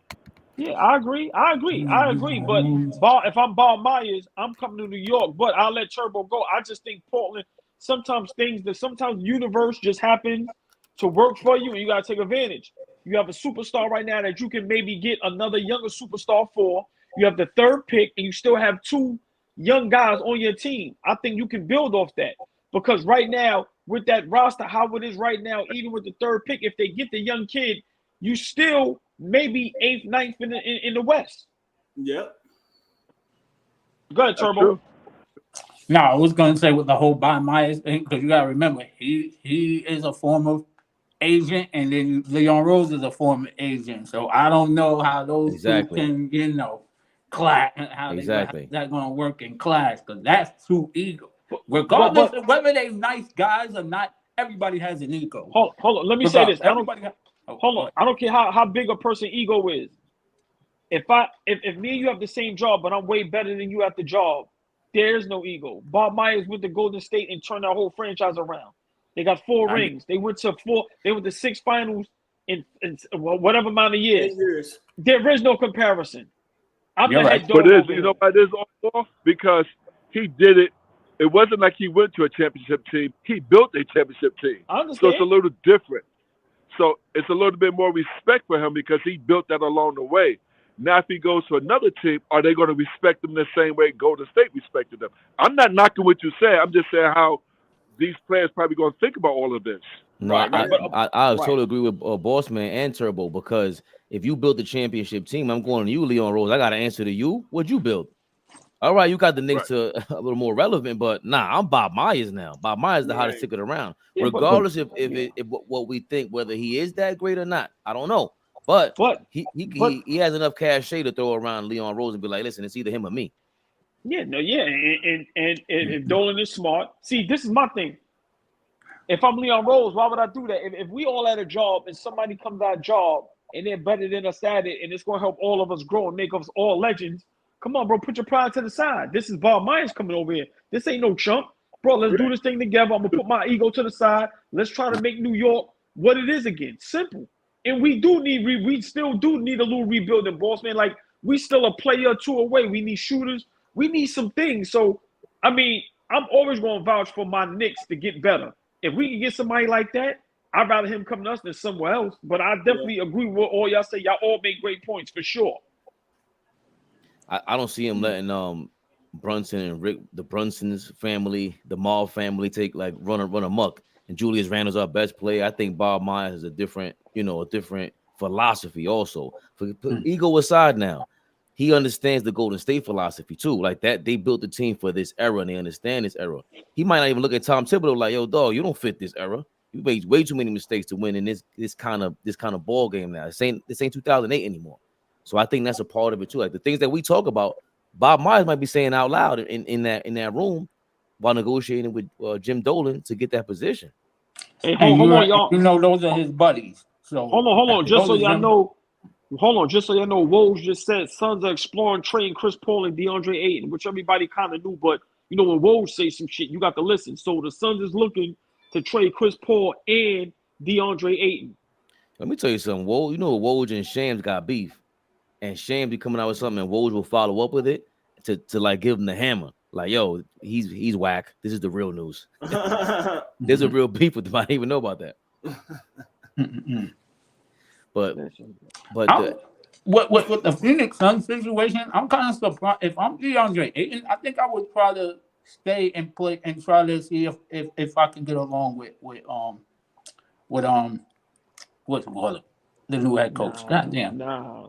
DeAndre Ayton got to go, bro. That shit is internally, man. Like, it wasn't only the coach, it's the organization and everything. He got to get out of there, bro. No, I think it was a Monty Williams thing. I mean, he gone. He got his bread. He got what he wanted. Mikal Bridges gone. He got his bread, and Monty Williams gone. I think bro, we can't have Woj come out and say this. Yeah, come on. Hold on. But also, and no, Rage Man. Remember, he's also beefing with the nigga. He beefing with one of the best players on the team, nigga Devin Booker. Bro, he got to go, bro. That ain't gonna work. He got to go. Coach of the team. I mean, when you're going to teams, these guys know where they're going. Some guys want to work hard. Some guys don't want to work hard. So they know what team they know what teams they go to when you have to work hard. They know typically when you go there, you got to play defense. Right. You know when you go to the Lakers, you got to do certain things. They know LeBron's going to drive you crazy. You have to play hard.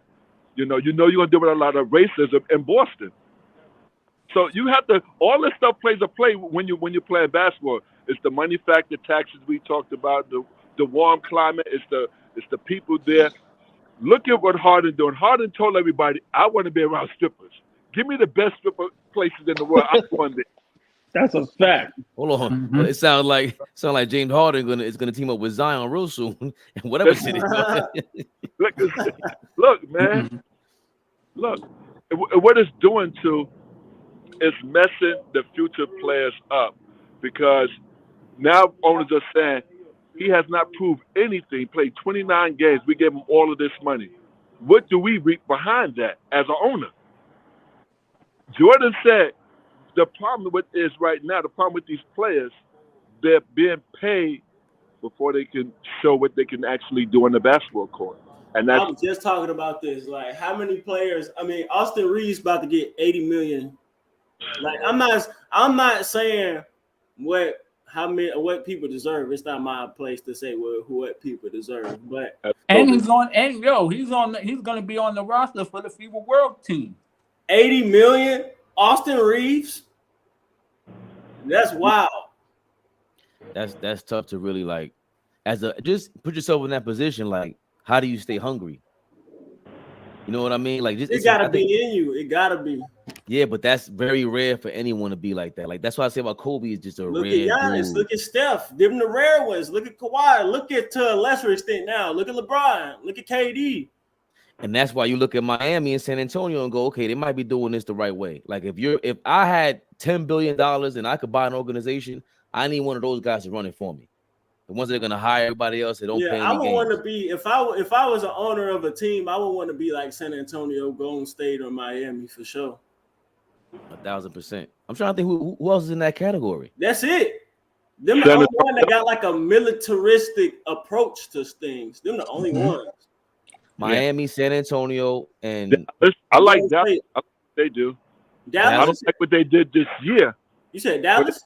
Yes, I like what they did. I think Dallas. I think Mark Cuban. He too much of a risk taker. Like I don't Mark Cuban, and outside of 2011, they've had good seasons, but they ain't really been consistent. Like in terms of being like a contender. Well, they won. They shouldn't have won. To me, they shouldn't be. That year they won. They should have lost. But a lot of that comes with luck. We talked about that before, and they pulled it out. Yeah. I don't think they were the best team that year. What team was that? I'm talking about Mavericks. With Dirk and Jason Kidd. Sean Marion was on that team. Nah, for their time though, I'm gonna give them their credit. For their time, they was a great 3-point shooting team. I remember how they did Kobe in that game 4 was ridiculous, and that don't get talked about enough. Like Kobe got played off the floor. Like everybody like Peja Stojakovic hit like 9 threes or something. Like they were going off, and that was the year after Kobe won the championship. He got swept. Well, Lakers got and and not only that, they beat Kobe, KD, and LeBron in one year. Yeah, I give the Mavericks their props, like especially Dirk, because Dirk got over the hump. Yeah, because he's the A1. That's what I want to see from Joker. We got to put pressure on him. I was putting pressure on Joker back then. You can't be the best scoring point power forward I've ever seen in my life, and you keep not showing up in the playoffs. I don't want to see that. I got to call you out. That was my first round. That was my issue. That was my issue with Jokic. He in the finals. He 2 games away. Me, if Jokic win, I put him. He definitely cracked top 10. I gotta take Artis Gilmore out my personal list because he's great. He's still top 15, but he didn't do enough in the NBA. So why is Artis Gilmore in your top 10? He was a pro champion. He one of the few pros to win MVP his rookie year. Great defender, great scorer. I think he like in the top 5 field goal percentage, and he was averaging like over 20s. Like so, he was a real bucket. So, Artis Gilmore is a top 15 center. Artis Gilmore? Yeah. Wow. Yeah, for sure. Who? Name 15 centers. Name 15 pro centers better than Artis Gilmore. You got him better than Ewing? He wasn't better than Dow Dorcas. He wasn't better than Ewing. He wasn't better than He was better. He was better than Ewing. I'm just saying from what if you want to use NBA careers, I get it. Oh, that's what you mean. We talking about total career. Because I include the ABA. So we talking about total career. Hold on. ABA and NBA is 2 different stories. Not really, because they merged. You got 4 ABA teams. They merged. You got 4 NBA teams. They took the 3-point line from the ABA. They took the dunk contest. So I totally agree. So in his NBA career, and he made a couple All-Star games, all defensive teams. We got older. Yeah, he was in the West. He was on the Spurs. He was with George Gervin. They was losing to the Lakers.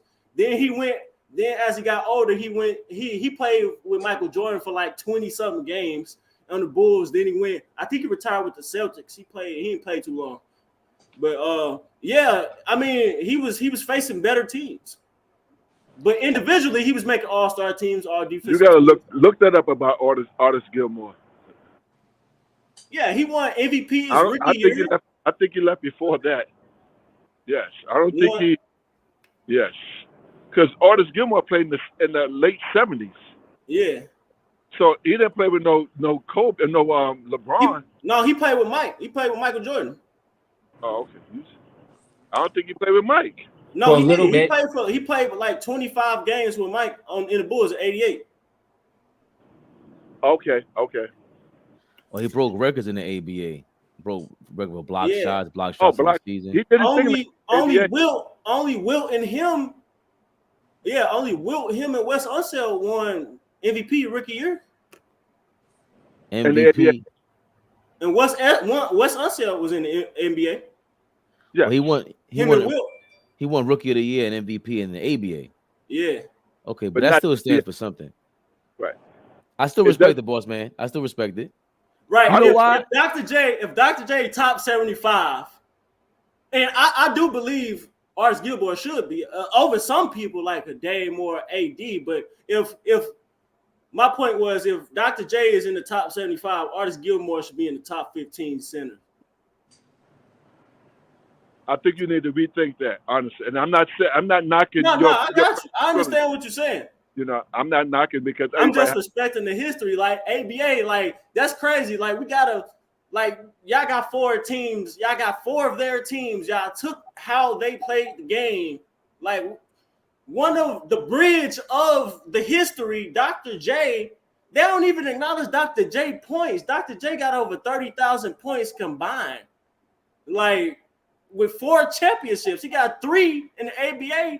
And 1, he a 4-time champion with over 30,000 professional points. So, he did not play with Mike. He rejoined the Bulls for part of the '88 season before being released. Maybe for a little bit in '87, '88. Yeah. But he went into San Antonio from '82 to '87. But he does have a hell of a career, bro. He had a heck of a career, no question about it.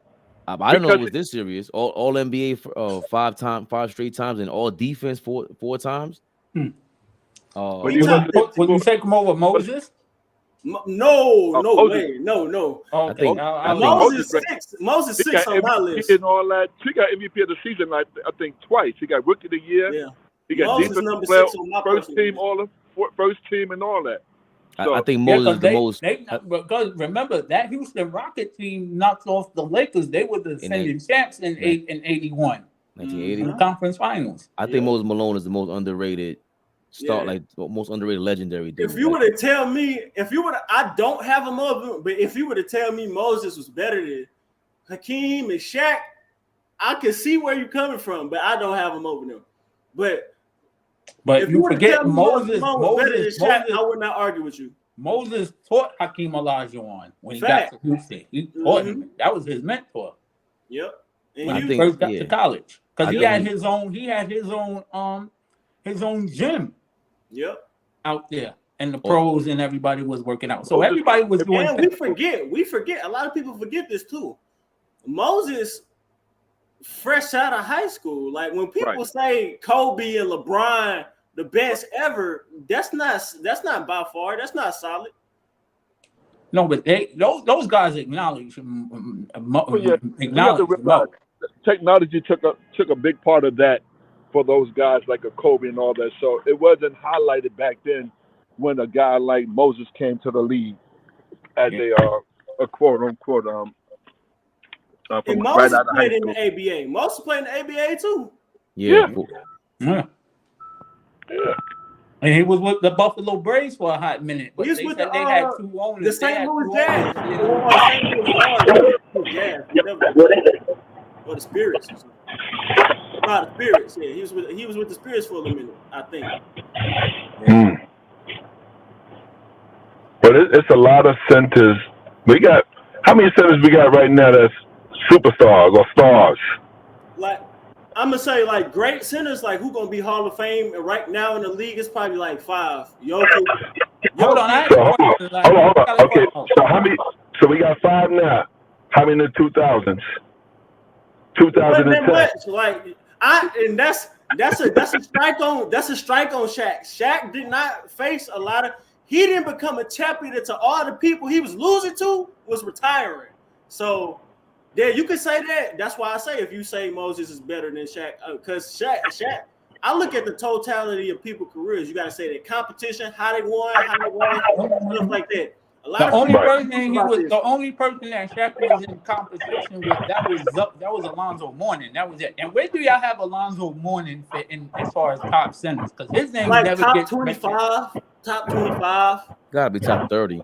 But top I think 30. the thing with Moses is just the way he gave Kareem the business. I think Yes, Kareem had like dominated Kareem. Yeah, like he had like 7 rebounds in the championship. I was just like, they're just looking back at him, just like, yo, we don't talk about him enough. He wasn't flashy.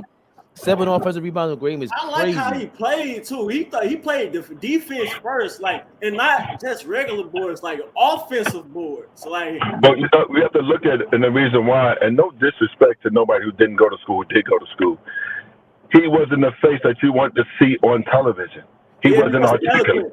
No, he wasn't right, and that was a big part of the lead. They was trying to bring that in the lead. So what they was doing was holding him back from being on the media, not talking so much. Kareem can talk in front of everybody. Was no problem for him. Yeah, I agree with that. Facts. Yep. You recall when John Thompson, God bless him, didn't want none of his players talking. He talks for you. Yep, he spoke for him. Spoke for everybody. Yep. Mm-hmm. Really? So, That's a fact.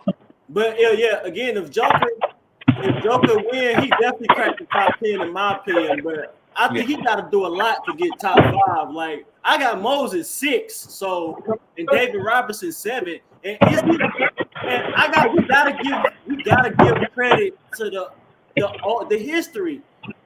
I think let's say Jokic win 2 championships, another MVP. I think him being in the top 10 is enough. I don't think he's going to get higher because there's a lot of great centers. Like George Mikan is a top 10 center. I don't care what nobody say. The man won 5 championships. Unofficially, he won 7. And he won. He was the first superstar in the NBA. He did the first 3-peat in the NBA. He was the first dynasty in the NBA. George Mikan is a top 10 center. If y'all saying the Lakers is the greatest organization, don't in the same breath say George Mikan not a top 10 center, that's cap. So what about Bill Russell then? I got him number 1 or number 3 at the least. Okay. If you say the Lakers is the best organization, then don't mention George Mikan, you lying. Well, we can't say they're the best organization because Boston and the Lakers are tied 17-17. No, I'm saying if you're a Laker fan and you do say that the Lakers are the greatest organization, you have to acknowledge the history of George Mikan. I agree with that. And he wasn't a big cat either. He was 16. Yeah, I'm just saying he wasn't a 7-footer. Excuse me. Yeah. You know. Yeah. But you're right. You're right about that. You know, it's so crazy when we look at these stars from teams and all of these centers and all that, and it's a lot out there, man. We just didn't name a lot of them. You know, but some of the centers can shoot better now than they could before. Yeah. Mm-hmm. Yeah. I acknowledge what he doing. Jokic doing right now. I like Fabian said. I just said he had to make the finals. He had to do something in the playoffs. And if he win this championship, man, he the best player in the world, best center in the league, top 10. Joker. Yeah, Joker. I mean, that will confirm it. I think he's the best player in the league right now. But I said the best player. I ain't gonna say the best center of all time. He the best. No, I'm saying he's the best center in the league. Right now. Oh yes, no question. Yeah. But all time, no, I think he got a lot to do to be pushed top 5. I think he got a lot to do to pass top 10, number 10. Well, I think he's already the best center in the league. Like, I just don't see anybody in that conversation right now. Like, for sure. For him, if he wins one more championship, if he wins like 2 more championships, then he definitely can crack the top 5 in my book. And win another MVP, he definitely can crack the top 5. Now, when I put him over a lot of ones, because now the narrative, because we got a lot of people that some young people, they may not understand, but we got some adults that are just as ignorant as the young folks. Oh my gosh, we've never seen a guy like Jokic before. Get out of here, miss me with that crap, okay? Hakeem Olajuwon was one of the most skillful centers I ever seen in my life to this day. But I don't think Hakeem, like it's not close. Hakeem's biggest flaw, his flaw was passing. Was that a flaw though? Like, yeah. My thing is, y'all. We're not y'all. I'm not gonna say y'all. People compare people like the wrong way. Like they compare them like their ability. Like, yeah, they don't. Everybody don't do the same thing. I'm comparing them like how they maximize what they are good at. Right, but so for me, I don't think like Hakeem was great in his own way, but he was more like, to me, he was like a big Jordan. That footwork, yeah, he was a big. Oh, that's a perfect press. Because for you to be like, and because he was intense, he wasn't scared. He showed up in the moment. But passing, they didn't look to pass first. That's a real. I think personalities is not talked about enough when you talk about a player on the court. And Hakeem's personality was very intense. And when you're focused like that, that's what Kyrie not suffers from, but it hinders them. Kobe Bryant, it hinders them because you're a one-on-one scorer for the most part. You play defense and everything, yeah. But Joker is a point guard out there. How can I get the ball out of my hands and can I get it back? And he's just playing like chess and checkers and everything out there. And Hakeem, don't get me wrong, I think he had a vision, but for passing and play point center like this, Hakeem wasn't that. He had a handle, don't get me wrong, but he wasn't passing the ball like that. And again, I want to give Joker his credit. He hooping, but I think after he win, it's gonna be people going so crazy. They're gonna be exaggerating like a mug. Like, yes, he's averaging a triple-double. That's historic, center, crazy. I said myself, he gonna be the first player to average a triple-double over the span of a season on 50, 40, 96. He gonna be the first person to do that. My thing is, the people that's going so hard, they don't know. I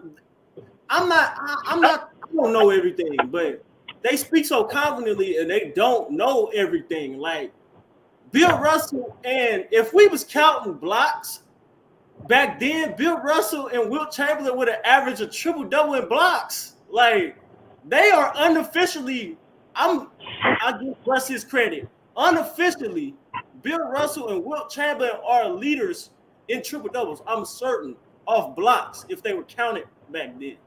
Yeah, I think the whole thing with that is Rage Man is like, think about when Michael Jordan is 84. I mean, Boss Man can speak to this more. It's 1984. It's Michael Jordan's second year in the league or whatever. Let's say it's third or fourth year in the league. Yeah.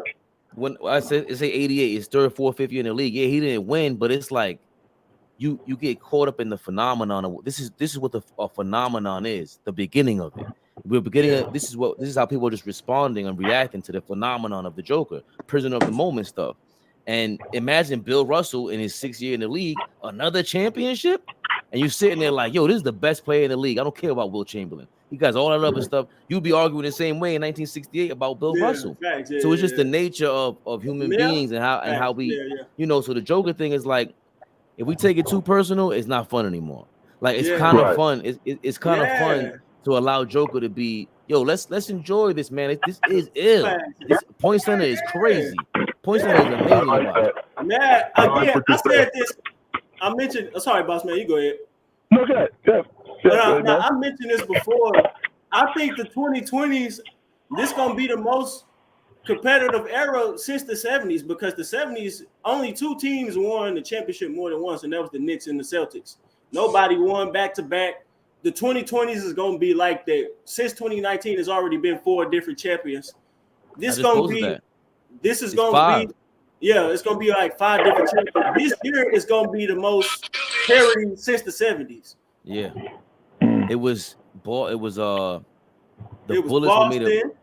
Boston, Knicks, the Wizards won the championship, the Seattle Warriors. Who else?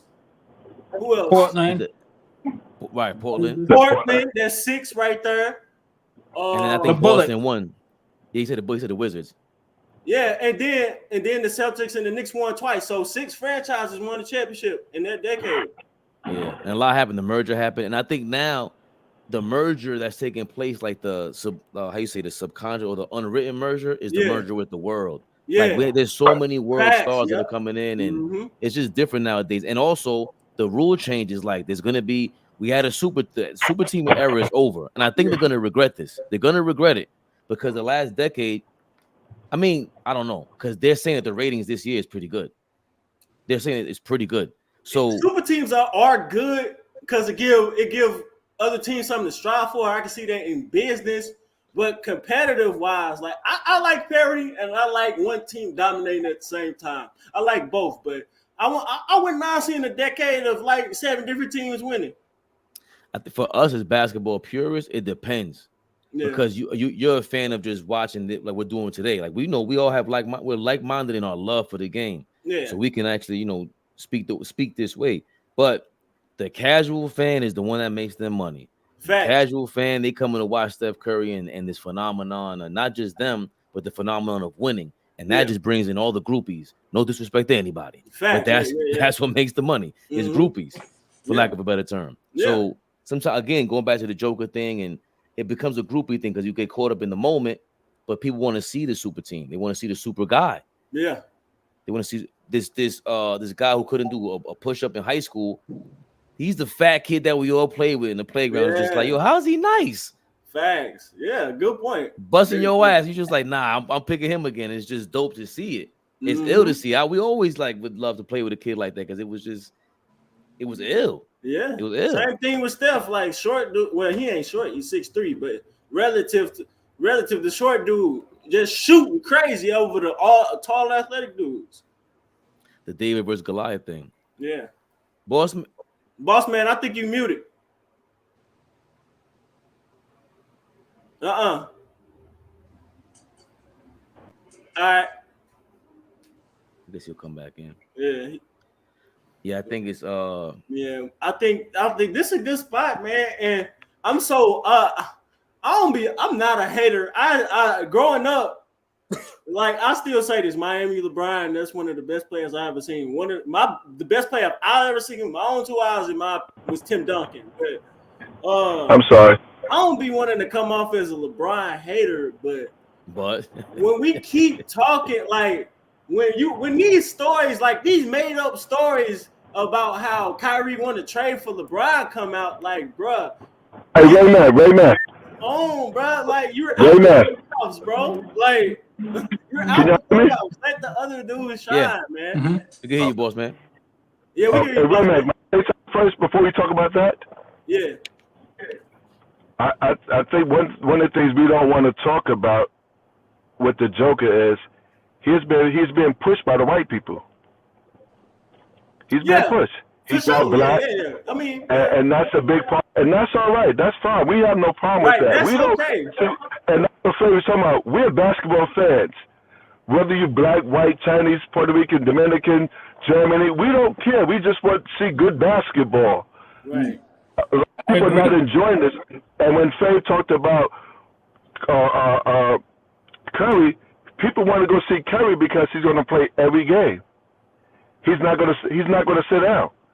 So my kid, I can't afford the $2,000 seat. But when I'm a working man like all of us, a blue collar man, and I'm buying seats that's cost $200 a piece, and you're not playing, I'm a little disappointed. Yes, I know I'm supposed to root for the team, but my son want to see you. Thanks, yeah. You know, so it's a little hard sometimes for parents to deal with that all the time. Yes, we know we get sick days, personal days, leaves off and all that. But listen here, put your leaves in ahead of time like we have to do. If we want a vacation, I must give it to my superior 2 weeks ahead of time. Thanks. Put it on the chalkboard. You know. Mm-hmm. What do you think about? I was talking about how there's some good basketball we got now, and how like the media like they make enough stories to distract and keep our eyes on somebody else who's not in the playoffs. Like, what you think about that? Well, people want to see the superstar. People are unhappy.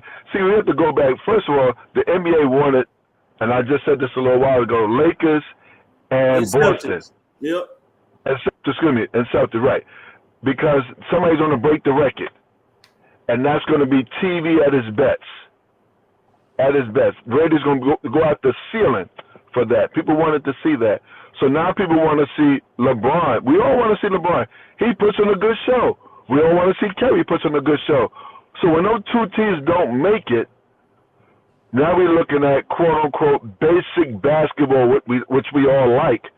You know, you're not going to see all the flashy stuff with a Kyrie or with a LeBron dunking here or somebody going crazy. Yeah. So we're not seeing that. So, again, I love it. I love it for those two organizations, Denver and Miami. I'm hoping Denver win for the first time in their history.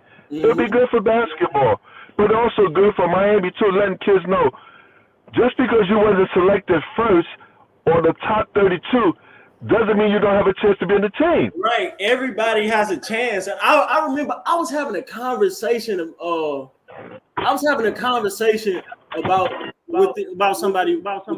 this a long time ago. It was other people's prospect to break the all-time scoring record. And I was just talking about everybody have a chance, but I was talking about the likeliness. I was talking about you could bring up a KD or maybe a Steph, but everybody got a chance, like you were saying. Yeah. What I like about this so much, man, that we put so much positive energy into this, man. You know, we don't have no stats in front of us. We're not going home I'm not going home doing no research or anything. I'm going to my memory bank, what I know about basketball. We're not Stephen A. Smith, who got the chalkboard there, Perkins, who got everybody in the whole room working for them. We're going on pure knowledge of what we know and our love for the game. Facts, man. Facts. Yeah. But I get what you're saying about the business point and how they wanted to see the Lakers and the Celtics. But at the same time, if you wanna draw in a new or even more of the same audience, wouldn't you think like, hey, we got Miami and we got Denver in the finals. Let's say let's market how good Miami been. They've been in 6 finals since like 2010. Let's market that the Nuggets are the last ABA team to make an NBA Finals. This is their first NBA Finals. Let's market that. Let's market that Carmelo Anthony, who just retired, was a Nugget. Let's market Alex English. Let's market David Thompson. Let's market the older players from that. Like, that just don't make sense to me. Like, you have all these players. Why are you marketing an aging player? That makes no sense. That's the same shit with like, sorry for cursing. That's the same stuff with like Hulk Hogan in 1999. Like, he old. Like, why we keep talking? Did you mute me? Can you hear? Oh, I'm sorry. I muted myself. Yeah, that's like Hulk Hogan in 1999 when you got Stone Cold Steve Austin in WWE. Like, why are we talking about this old dude, this old man? What year is this? 99. Hogan in 99 is like 40 something. Yeah, that's very disrespectful. Hulk Hogan needs to be respected at that level because he's no longer respected as far as a human being. I heard what you said on the tape, Hulk Hogan. That was one of the most devastating moments of my adult life. To hear you say what you said on that tape, Hulkamania. You ruined it. You ruined everything about you. But 1999, when he went with NWO, he's still Hulkamania rage, man. He still sells them tickets. But if you compare it to your, hey, hold on, but that's a how you say you contradicted yourself because you want them to promote Carmelo Anthony and all the older guys as well. So you don't want to promote the aging current guy. Promote it in the context of the team. Like, this is the team that made them. Let's promote the history of the team type thing. So you want the aging guy there that's no longer playing to be promoted? No, just the history of the game so people can learn more, and then you can start they forcing people to like you. They can from what they are they can make people do their own research, then they can choose who they like from there. They are forcing people what to like. But that's marketing. That's yeah, that is marketing. Yeah. When you sit down, you can do better marketing by allowing people to choose what they like. So I think you got to, when you sit down with the NBA guys and they have different departments, the marketing guys, the first thing they're gonna ask is, what is the bottom line to that? Like, how does that make money? How was the return on that? Yeah. Because to promote, I see the Carmelo Anthony angle, especially he's still a star. He's still his son is coming up in the league. His wife or his ex-wife is there. This is all marketable. Like, even if it's third party, below the under the table kind of marketing, Lala Anthony being on a show still, like, you can still kind of promote that in a way. So they're all celebrities. So, but I think the bottom line is, who is the person you're talking about that's aging? You said LeBron. LeBron made the conference finals, bro, and he's in LA. Like, he's not there by accident. Like that, all that stuff. Shaq went to LA, so he's still a star. He has basically he runs an agency. For him to make the conference finals, and I'm pretty sure, I would love to look at the ratings. I'm pretty sure they were pretty decent, and it's LA. It's their market share is amazing. Yeah. So can you promote? I don't know. Joker will have to win. I would think he's going to be in the Tim Duncan category of guys who are going to be great, and I don't know if they're going to be able to bring ratings. Facts. But if I'm not mistaken, I'm already going to be that point might not stand because they're saying it. Let me just look that up instead of pondering. Yeah. We talking about ratings? The ratings for the Denver Nuggets versus Miami Heat. Thanks for clarifying that, because people are listening and got to be clear about it.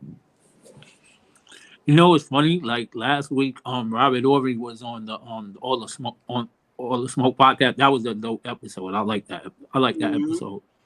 And he was saying that when they won the championship, they were the defending champs. He's like, yo, we rarely got as defending champs. He was like, we was disrespectful. He's like, we barely got put on national TV. Yeah, we get the big time game. Remember that was right at the beginning of that offensive revolution. So, and who was they facing? Yeah, they was facing the Cavs. So them Spurs in the mid 2000s, they don't get no love again. Some of my favorite series is that Indiana versus Pistons in 2004 or Spurs versus Pistons in the finals. Them some of my favorite playoff series. I want to revisit it because I remember watching it in real time and going, I'm not going to watch the rest of this series. This was boring as hell. The Spurs and Pistons, I was disgusted. And the Robert Ory shot happened. I was like, oh, I missed it. All right, cool. But, I think it was one boring. of them, it might have been 2007. Where he didn't win that Finals MVP. That was one of his worst performances. He didn't play hella bad. Tony Parker won the he didn't play terrible. It was just the error. Like, he shot a low percentage. He didn't average like 25 and 13. He averaged like 23 and maybe like 11 or something. So this is 21 and 11. Where's it at? Why is it taking long? Is this it? Okay.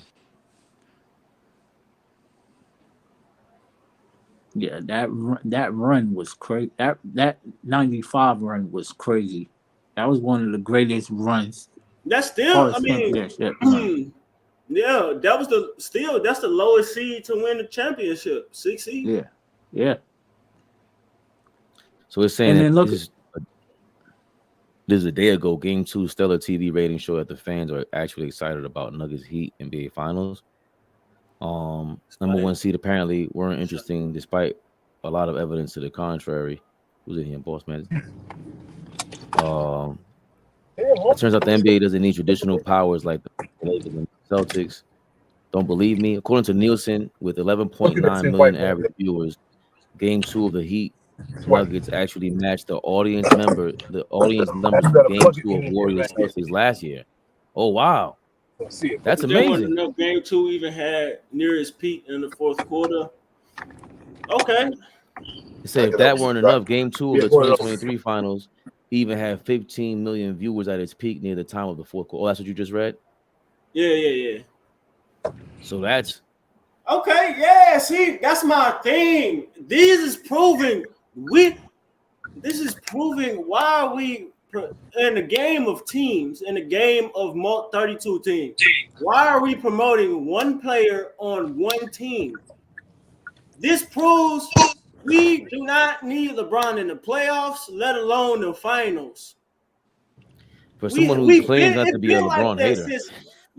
It been like that since he left Miami. I honestly thought he should have retired after he won the championship in Cleveland. If he would have retired then, he retired undeniably. At minimum top 10. But it's still stars being promoted. Like Jimmy Butler is leading Miami. It's not as much as LeBron. LeBron getting the #1 amount of marketing dollars at 38 years old. That's ridiculous. Deservedly so. He got Nike behind him. He's a machine. Like, we gotta give him his props. Steph Curry's a machine. No, when you got a team, okay. I'm glad you brought this up because this goes back to the previous conversation with popularity and stuff like that. Right. LeBron got a lot of money behind him. That don't necessarily make him popular. You have to push him. You have to garner popularity when you have all that money behind you. So they're going to put marketing dollars in you to get that return in investment. That doesn't make him naturally popular. Hence why none of his games are the highest viewed games ever. The only ones was with who? The Warriors, and the common denominator, they still have some of the more popular games. LeBron James is not organically popular. That's what I'm saying. Like, because even in the bubble, that wasn't even rated, which is funny because what the hell was everybody watching? That didn't make sense to me. Like, why? Oh God, nobody was watching. Everybody was in the house and they weren't watching that. So I never looked into why not. But that's the lowest rated finals probably. They was watching The Last Dance probably. Was the finals going on? Nah. No, the Last Dance was like the Last Dance was in summertime. Right. It was in summertime. Yeah, early pandemic. And then the bubble was November. Hey, they was watching streaming. They were streaming Netflix, Hulu, HBO Max. They was watching other stuff.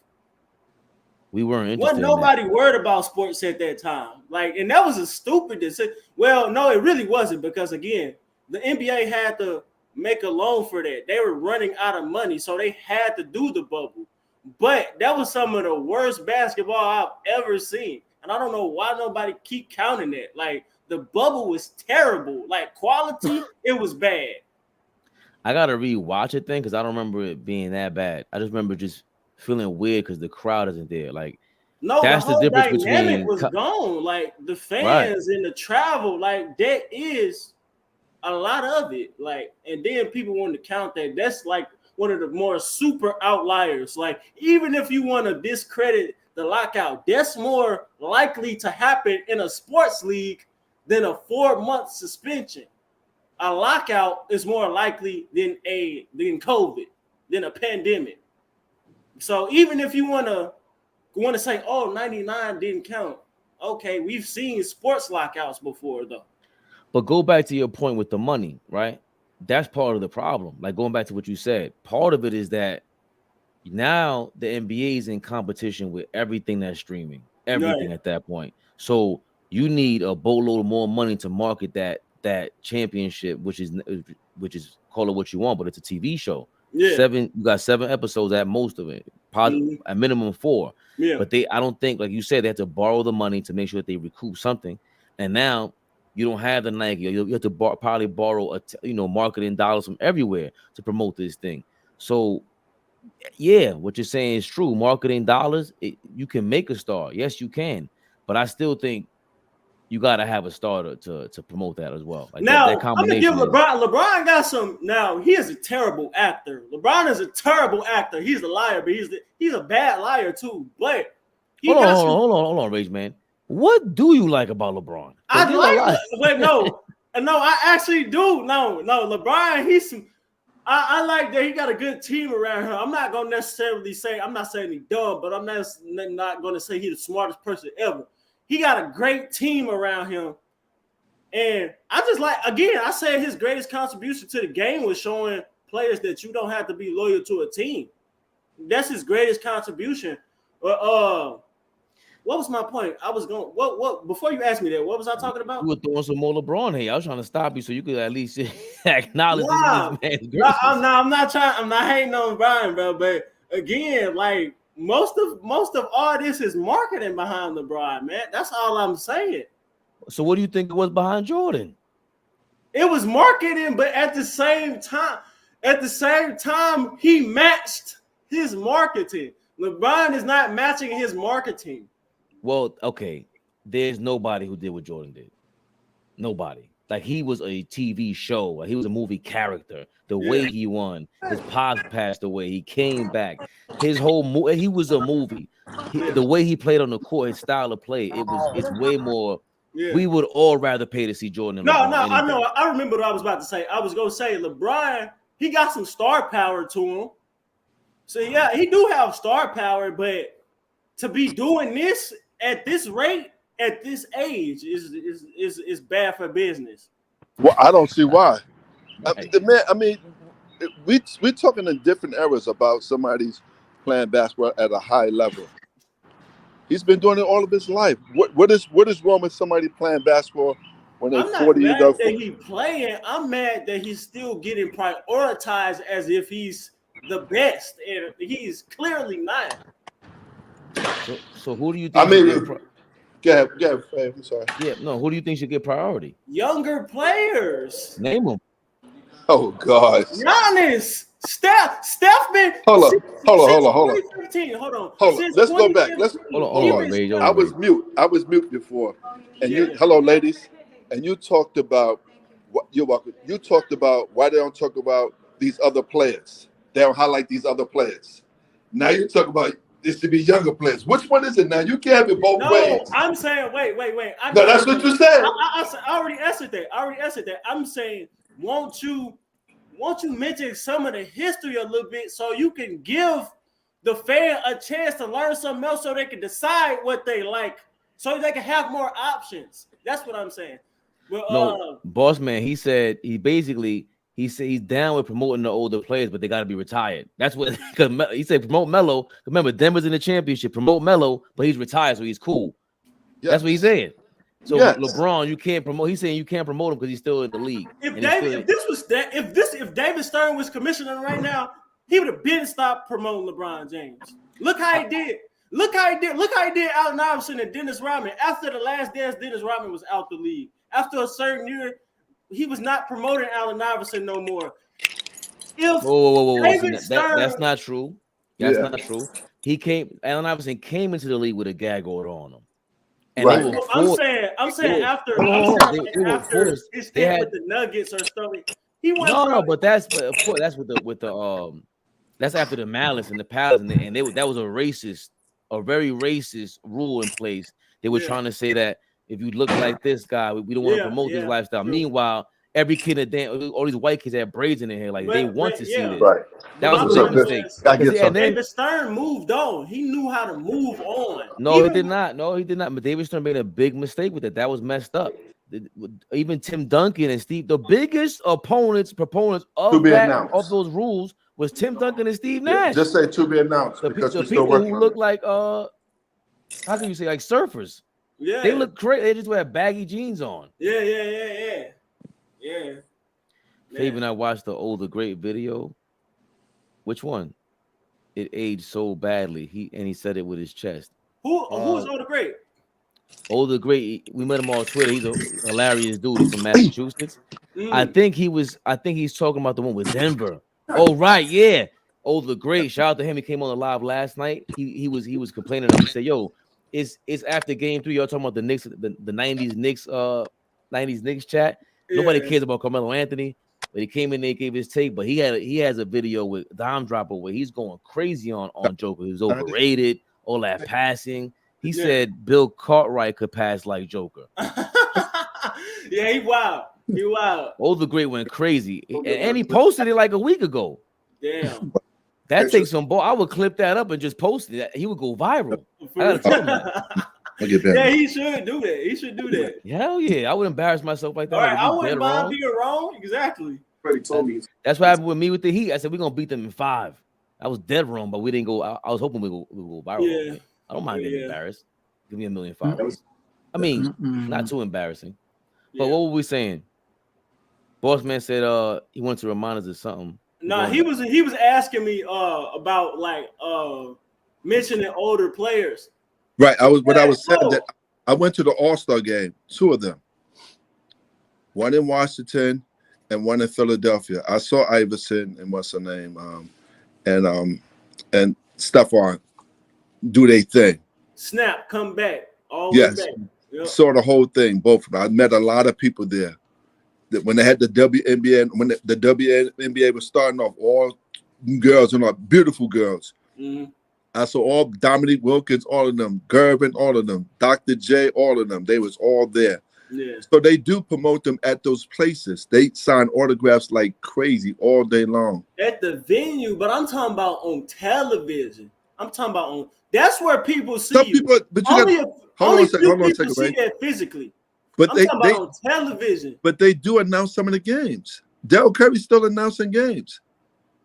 These guys are still announcing games. Some of them announcing games. Some of them are assistant coaches. They're not. When you want to hear a coach, you don't want to hear the assistant coach. You want to hear the head coach. Yeah, I get what you're saying, but let me bring up a better topic. This is a gimme right here. Is this not a gimme for NBA just to promote this? This is literally a gimme. Carmelo Anthony just retired, right? Let's promote that and how that relates to the finals. Let's promote how the Nuggets, the last ABA team to make the finals, let's promote that. You know, considering that you have an ABA team that has 5 of your championships. Is that like not a give me? Is that not obvious to do? You muted, Faye.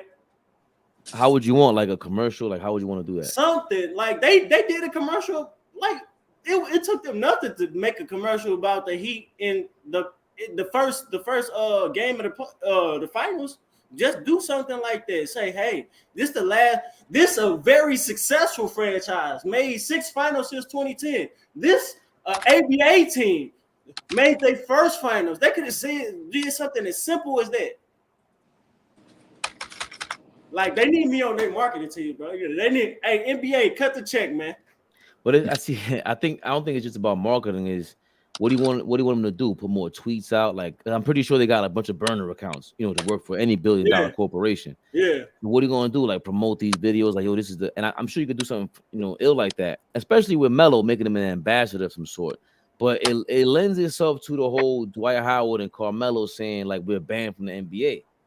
That now gives it more credence because it's just like you're right. Yeah, like what are they doing with that? Now, while I just said they shouldn't be promoting, it's the super prioritization of older players is what I disagree with. I don't disagree with having veterans and older players in the league at all, because I still think that not more so Carmelo, but Dwight Howard and a Boogie Cousins can still contribute. Me personally, I don't think there's nothing left that Melo could contribute. Scoring that don't even matter because right, but not to be to defend. Right, but to your point, where not even being an ambassador role like that, I ain't got to play basketball, but at least I can. But remember, part of it is also Carmelo kind of wants to promote himself as a Knick. It seems like. So if you promote him as a Nugget now, he wants to get his jersey retired. Probably. Yeah, good point. Yeah, you're right. You just made a great point because he did go out on bad terms with them. I don't think and I definitely don't think now what Jokic doing, they're gonna retire his jersey. So yeah, you made a good point with that, but they could have did something. They could have made some gesture. They making gestures for everybody. They just made new trophies. You could do something. I think we don't talk about Dave Thompson enough. All you have to do is say this is bucket. That's Michael Jordan's OG. Went to NC State. That's his inspiration. Yeah, like that. I think those are easy ways because I think a lot of people don't know that. So the Michael Jordan is the name recognition. You can sneak Michael Jordan's name into that. Look, in real time, we're coming up with a concept for the NBA, and it's fun for us, and it's fun for anybody who's learning that, and it will go viral.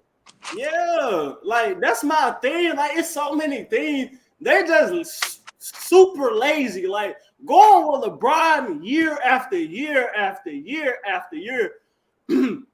I seen the Cavs and the Warriors 4 straight years. I'm just hold on. Exciting. It's just LeBron. What does LeBron have to do? LeBron ain't got nothing to do with this. We're in the finals. I haven't seen LeBron mention once. He tried to steal the show early and say I might retire.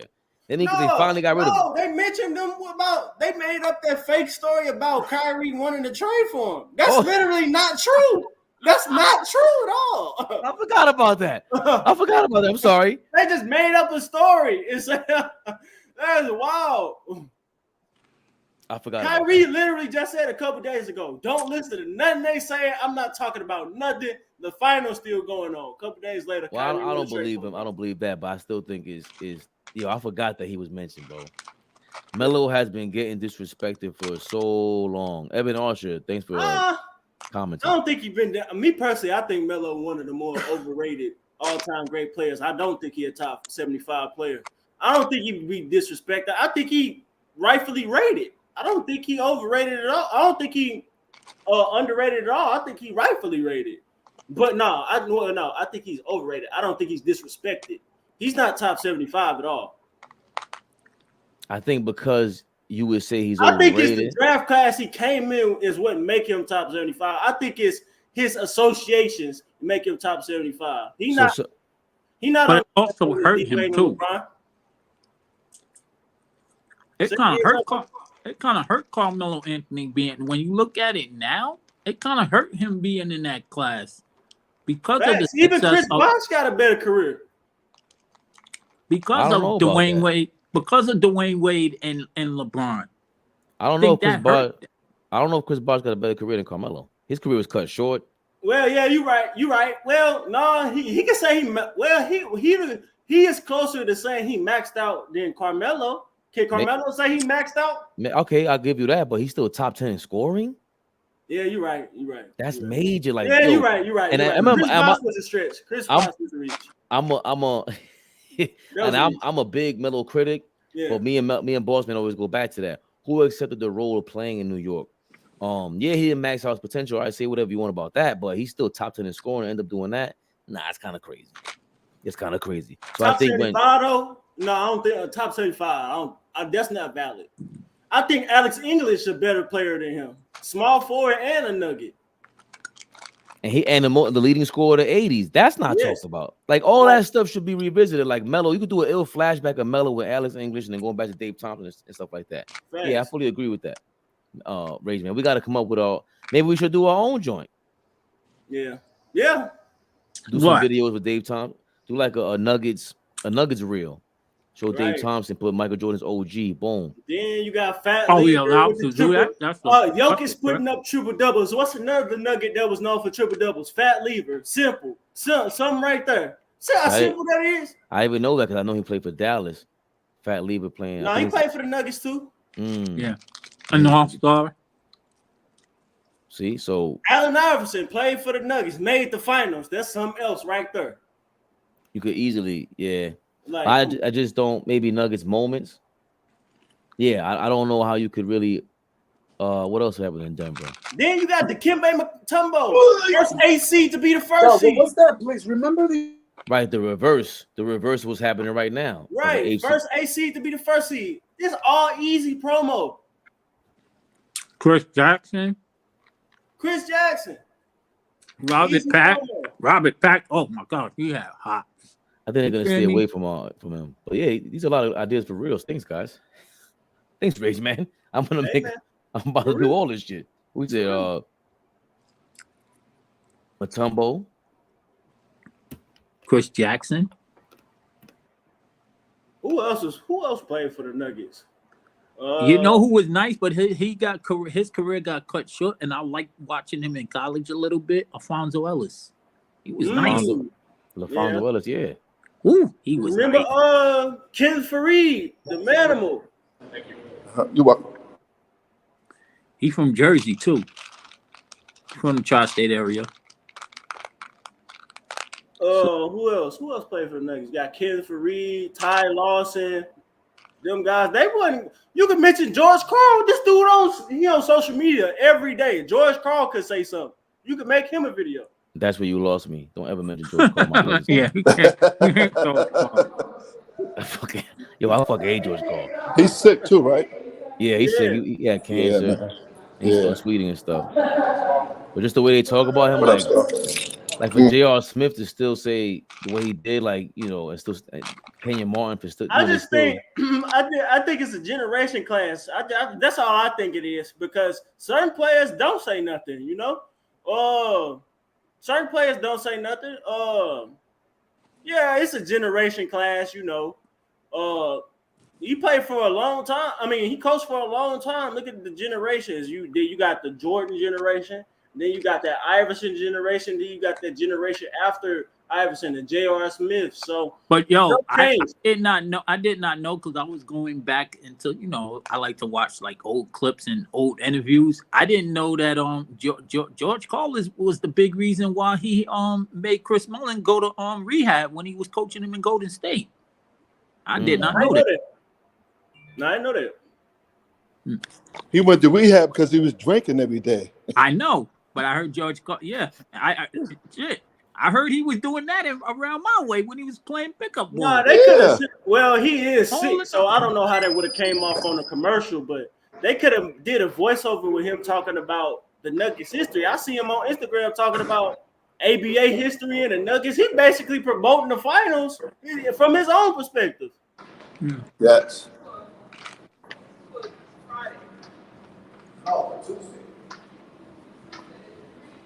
Yeah, man. I just think the NBA could do better. They can make they missing so much more money. They just going with the status. They're getting high in my fucking building that I lived in. But they are doing better. They hire their own players. They hire the coaches, coaches that were just finished retiring. They put them in class to speak to different people. They go to the All-Star games. They are doing things. Some people just want to stay into the basketball world. We just don't see it, like I said before, like that. There's some things that go on behind the scenes. There's a lot of guys. There's a lot of guys that's in the retirement that works in the that's the president of the retirement whatever their title is, and or there's so many. Yeah, they do. Well, yeah, they do. They do good. They do good by their older players, man. But I just think they could help. They can help educate the viewer, man.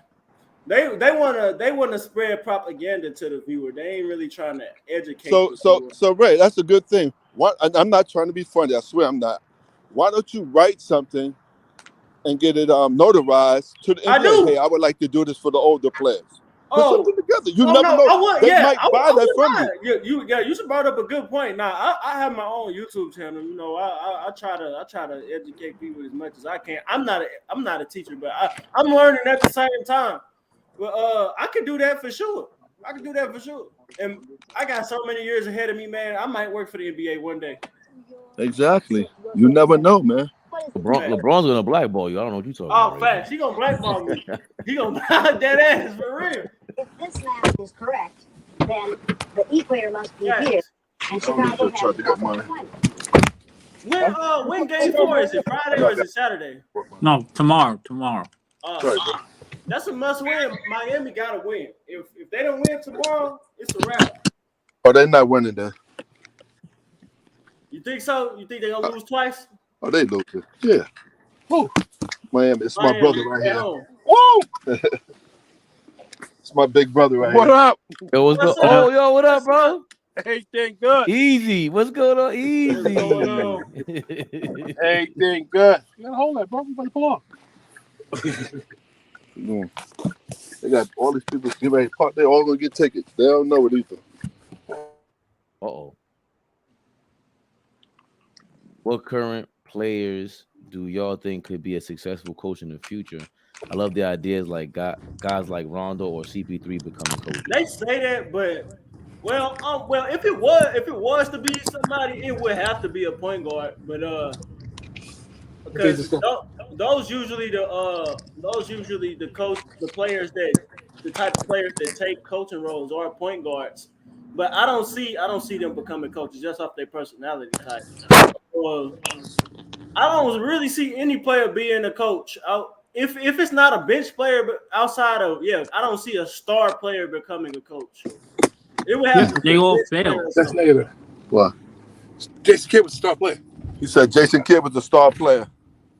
Yeah, I'm talking about now. I'm talking about retire. I don't see no star player now becoming a coach.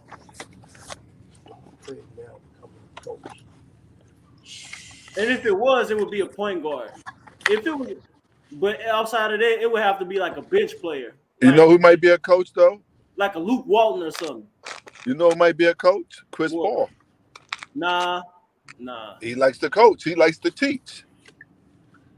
A coach though on the sideline, it's a difference. It's a big difference. I think he likes control, like being a point guard and having control over everything. Be a floor general. I don't think he would be a coach. It's a big I think so. I think and I think that the jury's still out with Jason Kidd, but he's proven a lot. I think to make the Western Conference Finals and to instill confidence and stuff like that. But I think CP3's in that ilk. Like, it's usually a backup guy, right? Like even with Chauncey Billups, the jury's going to be out on him. But to be a journeyman and then finally get his spot with Detroit, I think it means like there's something to them understanding that since I wasn't a star, everything's not going to be given to me.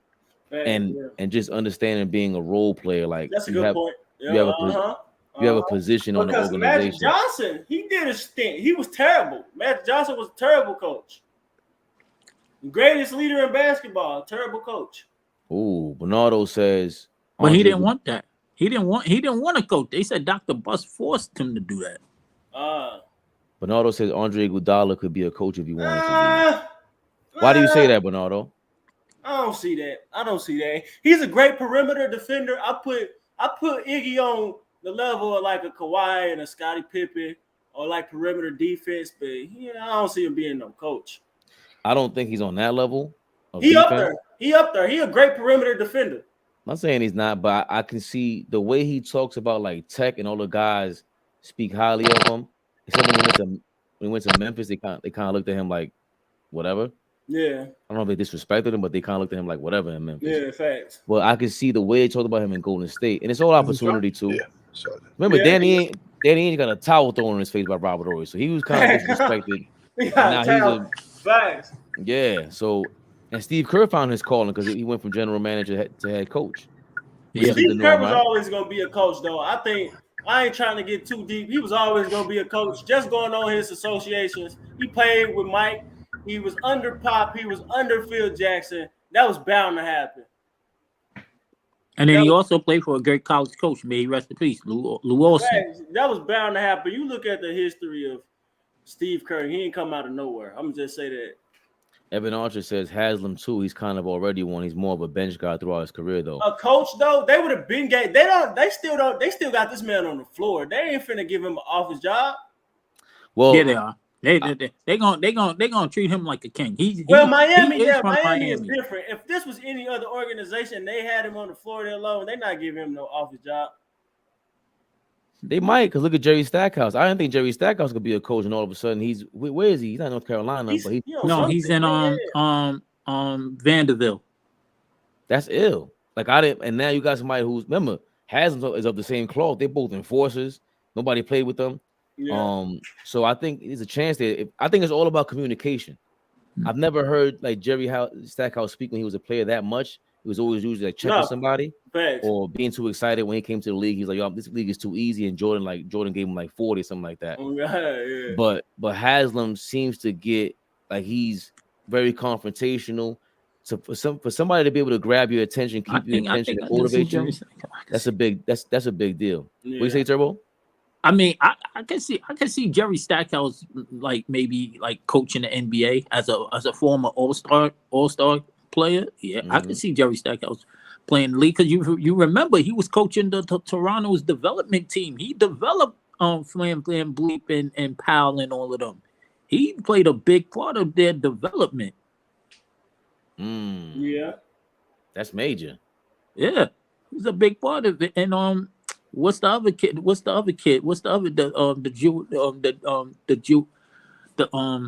African kid. Damn. Masai Ujiri? No. The kid that plays on Toronto. The OG? Yeah. Not him. No. Siakam. Yeah, Siakam. Yeah, he was he played a big part of those guys' development. Yeah.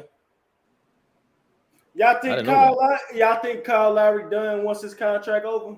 I think yeah. Boss man, I think you muted, boss man. Oh, and then just wow. He going with his bro. Andre Miller could also be a coach. Iggy isn't just a great perimeter defender. Maybe for a college team. He's an exceptional b-ball mind, very smart guy, and everybody says a great locker room presence. Yeah, Andre Miller that's what could be a college basketball coach. I haven't heard. That's the other thing with Steve Kerr. We got to see. That's my thing with JJ Redick. When we talked about that before, Rage Man, when he was interviewing for the Toronto job, and we were saying that's the Steve Kerr route, where at least we get to see him on the sideline speak about basketball. And as a fan, you go, okay, well, at least he knows. To me, he sounds like he can communicate whatever his vision is, his point of view of basketball. So if I could buy into it as a fan, I'm pretty sure. Not every single player, but he's going to get enough players respect, and he's been around the greatest. Steve Kerr was around the greatest, so has Andre Iguodala for that matter, and Andre Miller has been around a bunch of great players as well, and so has Haslam. Yeah, Haslam's been around the greatest players of all time. Yeah, and Shaq, and D Wade, Alonzo Mourning, like we talked about before. So that got a factor, especially when you're gonna have to learn how to deal with players like that. I didn't know this, but what was Bob McAdoo on the Heat or something? Because he got a job with him too. Yeah, he's been assistant coach since Pat Riley was there. Oh, he was assistant coach. That's why. Okay, I'm like, wow. That was Pat's right hand man. I didn't know his affiliations with the Heat. So he played with Riley, right, on the Lakers. Yeah, he played with him with the Lakers. Okay, he brought him with him. Okay. He said, "I got a job for you," and he's been an assistant ever since. And now he still works with him. He's a scout now. Okay. Okay, Pat Riley a real one. He take his guys with him. I'm sorry, I was mute for a while. So what I was saying before, the guy that played with LeBron in Cleveland, he was a shooter. He's a GM. Forgot his name. It slipped my. Kyle Korver? No. Kyle Korver's still playing. He's a black guy. No. Kyle Korver is in somebody's own administration now. But the black shooter for Cleveland. Boy-headed guy. Oh my God. Oh, you talking about black shooter? Gerard Smith? No. Hell no. I'm tripping. Hell no. Wow. Gerard Smith just got his master's degree. You talking about Cleveland? Which one? The one championship? No, Booby ain't doing nothing. Open this up. I'm gonna look for it right now. Championship Cleveland team? Damon Jones? Yes, that's what it is. Damon Jones. Yep. Yeah, Damon that's Jones. one of LeBron proteges, though. That's only because he was LeBron, though. That's not. But he's doing I forgot where he's at, but he's doing a good job because he got a GM job. Yeah, he's doing good. True. Yeah. And also, James. What's he doing? And also James Jones that played with LeBron on Miami. I think that's like LeBron's best friend. Yes, he was with Miami first. Mm-hmm. And LeBron James Jones. You talking about not David Jones? James Jones. That's what we meant. Yeah, James Jones. Yeah. James Jones is in Phoenix. When you said Jones, Jones is in Phoenix.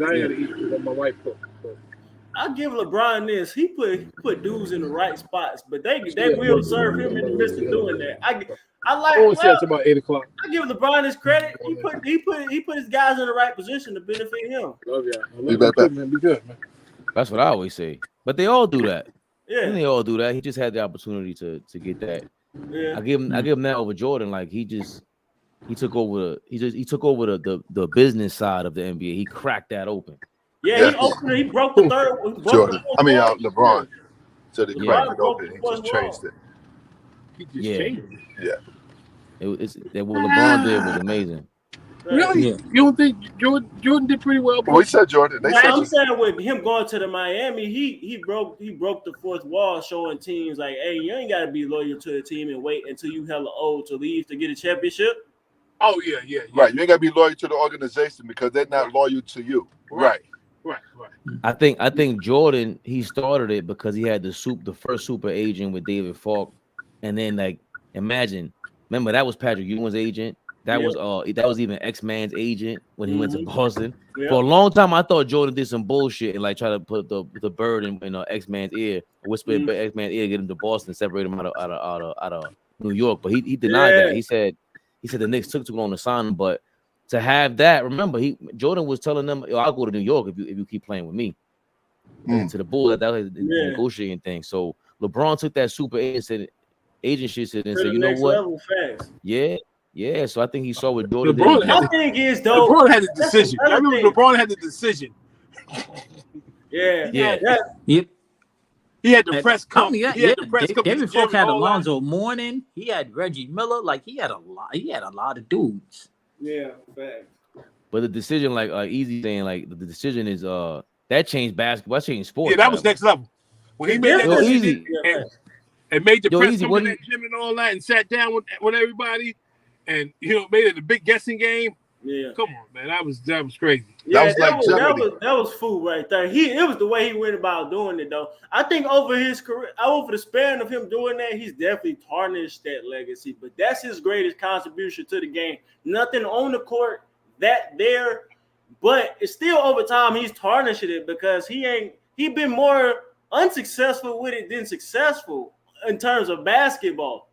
Like he still got a losing record in the finals, going where he want to go. Not with Miami, though.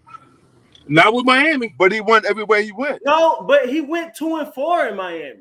He went 1-4 in Cleveland. Whatever happened, he went wherever he went, he won. Yes, but he didn't win. Jordan didn't win everywhere he went. Wherever he went, he won. Whether it's a super team or not, you ain't telling the whole story, though, boss, man.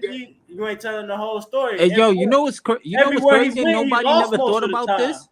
You know what? LeBron might be the first NBA player to have his jersey retire in 3 different places. No. That's Wilt. Wilt got 3 jerseys retired. Where? LA, Philly, and Golden State. Warriors. Golden State. Correct. You're right. Yeah, but you're right. This is what we diminished a lot, though. These conference finals. When you win the Eastern Conference, that's a championship game. People act like they don't realize that. The Western Conference Finals, the Eastern Conference Finals. LeBron got 10 joints, B. Like that, act like those ain't 10 championships LeBron won in the NBA. Oh my God! We don't talk about the finals, but I'm just saying. Hey, I give you that. I always say that. That's real shit. No, you're right. You're absolutely right. Will does have to go with 100% facts. But we say, boss man. Hold on. We say, boss man. I said that's what you talk about, sir. Yeah, all the time. I say if you like to get somebody to contend, that's a different level of dude right there. No, I give LeBron. No, LeBron is a great player. I'm not denying that, but I'm saying the East was not the East of today. What was LeBron's biggest rival when he came back from Miami? The Atlanta Hawks, coached by Mike Budenholzer. Who was Miami's biggest threat in the East? Paul George and Roy Hibbert. Y'all want to always say people always diminish the East Conference Finals. Like I don't understand that. Like no, I'm not. You got to go through a gauntlet to get there. You know why I don't like that, Easy and Turbo and Rage Man. I'm gonna tell you why, Rage Man. Why I hate what you just said, right? What? Even with the bubble. Oh, that was the bubble, right? You know why? Because if he would have lost, what would you be saying? Listen. I want to clear this up. Whoever would have won the bubble, it wouldn't have counted. I don't care who would have won. Okay, now go back to all the Eastern Conference Finals that Easy Al just mentioned. If he doesn't make one of them, you're talking about it. He doesn't make 2, and God forbid he wouldn't have made 3 of them Eastern Conference Finals. Yeah, you'd be putting that over his head every day. I'm gonna say this: the Eastern Conference in 2019, when the Raptors won, wasn't the same when LeBron was winning with the Cavs. It was not. The Eastern Conference in 2019 was not the same as LeBron. Eastern Conference in 2016. Can I ask you this, Rage Man? Can I ask you this? Do you respect anything LeBron James? Yes. Yeah, I do. That was good, Fave. That was good. But we gotta stop putting the asterisk on all this stuff, though, man. You know, as far as the bubble or somebody's hurt. If somebody hurt, so what? They hurt. Listen, I'm a Spurs fan. Hold on. I'm taking 99. I don't care what y'all say. Short season. Can we acknowledge this though? Compared to every other season, the bubble is a super duper outlier. Can we acknowledge that though? No. Because we had the short season in 99. No. That's not the same. In 99 when we won the short season. I just brought that up. The difference in 99 is a lockout in a sports league is way more likely than a pandemic break. So it's still harmful to all of us, wherever you want to do it, monetarily or health-wise, health and safety, money and health. We're talking about the world. This is the world. A lockout is more likely than a world pandemic. Oh yeah, no, it's more. No, I agree to that. I agree to that, but they still have to play through it. They still have to play through that, and they play through it. So we can't diminish somebody won something in the bubble. Yeah, I'm not taking the asterisk in 99. Boss man. We got 5 championships. Hey Ray, the Lakers got 17. You should go be a lawyer, man. You love the debate, and I love it. That's your energy, and I love it. You bring positive, good energy. You don't get mad. You stay on your point. I love it, man. You know, he just makes other people get mad. He lives up to his name, boss man. They be I don't going be crazy. trying to make. Hey, I don't be trying to make nobody mad. I be trying to. He got me mad one time. Yo, boss man, he blocked me because he kept talking this Kyrie Irving shit. Got what are you talking about? We done passed it up though. Him and Rockstar Mel was getting ready to go at it. Well, Rockstar Mel, come on. Yo, Rockstar Mel and Rage Man are two birds. I think Mel genuinely don't like me or respect me, but it's okay. Yeah, he doesn't. No, I don't think so. I hope not. I hope the respect is there, but the dislike is present. But the respect gotta be there. You can't be disrespectful. But I was gonna say you can't say the bubble is a flaw, is a fluke when the same 4 teams just appeared in the conference finals again. On each side, the Nuggets, the Lakers, the Heat, and the Celtics did it all over again. So that doesn't prove that it was a fraud. Yeah. Say that again, Term. You can't then for people to say that the bubble was a fraud, and then you had 4 teams that were in the conference finals made it 3 years later back to the conference line when the real seat when it was 82 games. Like you can't really deny it. Wow, Mel just hopped in. Look at him laughing. You know what we said. Rockstar Mel's crazy ass. We were flaming Beloved last night because he was going off about Magic. The same way you feel about LeBron, he feels about Magic. He was going crazy. Like I'm like, he said he genuinely. Oh my God! Yeah, he said he'll take. He said he'll take Isaiah Thomas over Magic. You don't like Magic. Like I don't. That's just cap. We don't know. Easy. We don't know. That's cap. No, I think his logic was that he said that Isaiah played with less than Magic. That's true, but even then, that's a fallacy. Like the Detroit Pistons wasn't talentless. Yeah, so what that had to do with Magic? Somebody had less or more. Everybody don't have the same level of talent, though. Like that's a weird comparison. Nah, boss man, he tried to say, and it was a great point at first. Like a bunch of his assists is made because Kareem is present, and we're like, okay, and Scoot was there, and then Scoot. He melted him like candle wax last night, boss man. It was over for him. But if it's so easy for everybody to throw the ball in the paint, then why we don't have a lot of guys with more assists? Exactly. He said, "Yo, boss man." He said, "All right, Norm Nixon was the point guard before that. How many assists did he average? And now go take how many assists did he average after Kareem left? 12 a game. Then we went back and we found out the average amount of assists when Kareem sat Kareem sat, he missed 34 games with Magic for the last like 10 years. 11 assists. How many did he average when Kareem was in the game? 11 assists. All-time. It was all it was a game. It was a flame from beginning to end. He started off well, but he started wheezing in the background. You know what's so crazy about that? Like even Norm Nixon said, he said, when we got Magic, and then also at the same time they got Michael Cooper, because he was like, when it was just us, we had trouble beating Seattle. He said like, the Sonics was giving us the business, and he said, they still have not all of it. They still have some of their championship core in the early 80s, the Sonics. He was like, finally I got some dogs that can play and run with me. Because he said, we was having issues with the Sonics was giving us the business. So he said when Magic and Cooper came, said that made the game easy for me. Because they started running.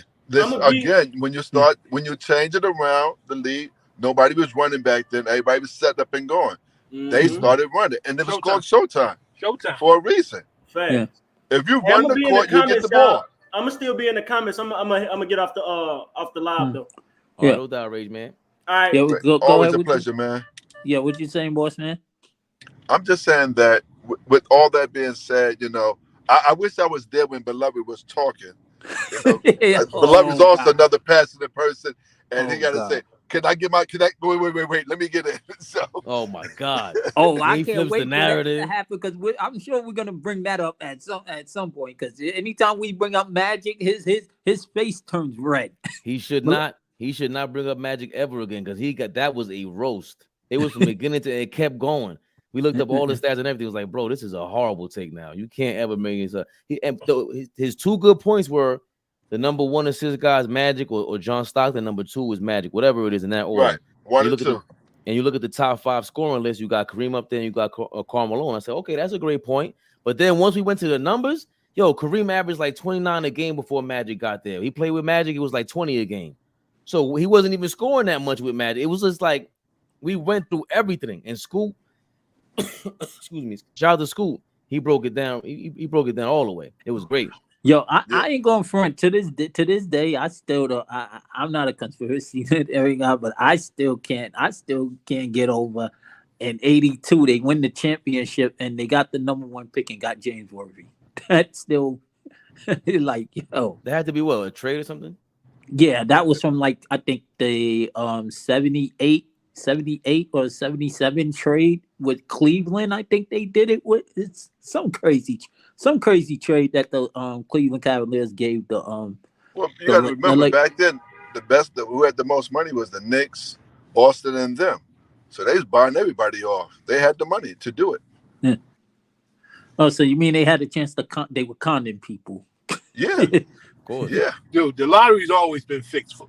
Let's not act like, dude. Oh gosh. So you think? I don't want to go conspiracy theory, but here's the thing. I'm a Spurs fan, right?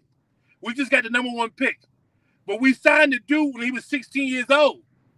We signed him when he was 16 years old in France. So how can he go somewhere else? They had to get the Spurs the number 1 pick. He was already signed to the Spurs. So it's like, come on, man. It's just some of this shit we gotta realize that they gotta put in place. The Spurs is the franchise that can't diminish. You know what I'm saying? So they won't let them go quietly. They gave him the number 1 pick. So for Worthy to go to LA back in '82, it was the same type of magic. Same type of bullshit they put in there. But that's just me, conspiracy theories. I'll let that one go. Oh, no, so you think that everybody said was the lottery fixed for the Knicks when they got Patrick Ewing? Oh, that was definitely fixed. That one right there. That was 100%. That's another one. That's just, but like you won't go conspiracy theories on here. But like I'm just saying, like, yeah, sometimes they have to do it. They got the ring. So I guess Magic and Bird was fixed in also.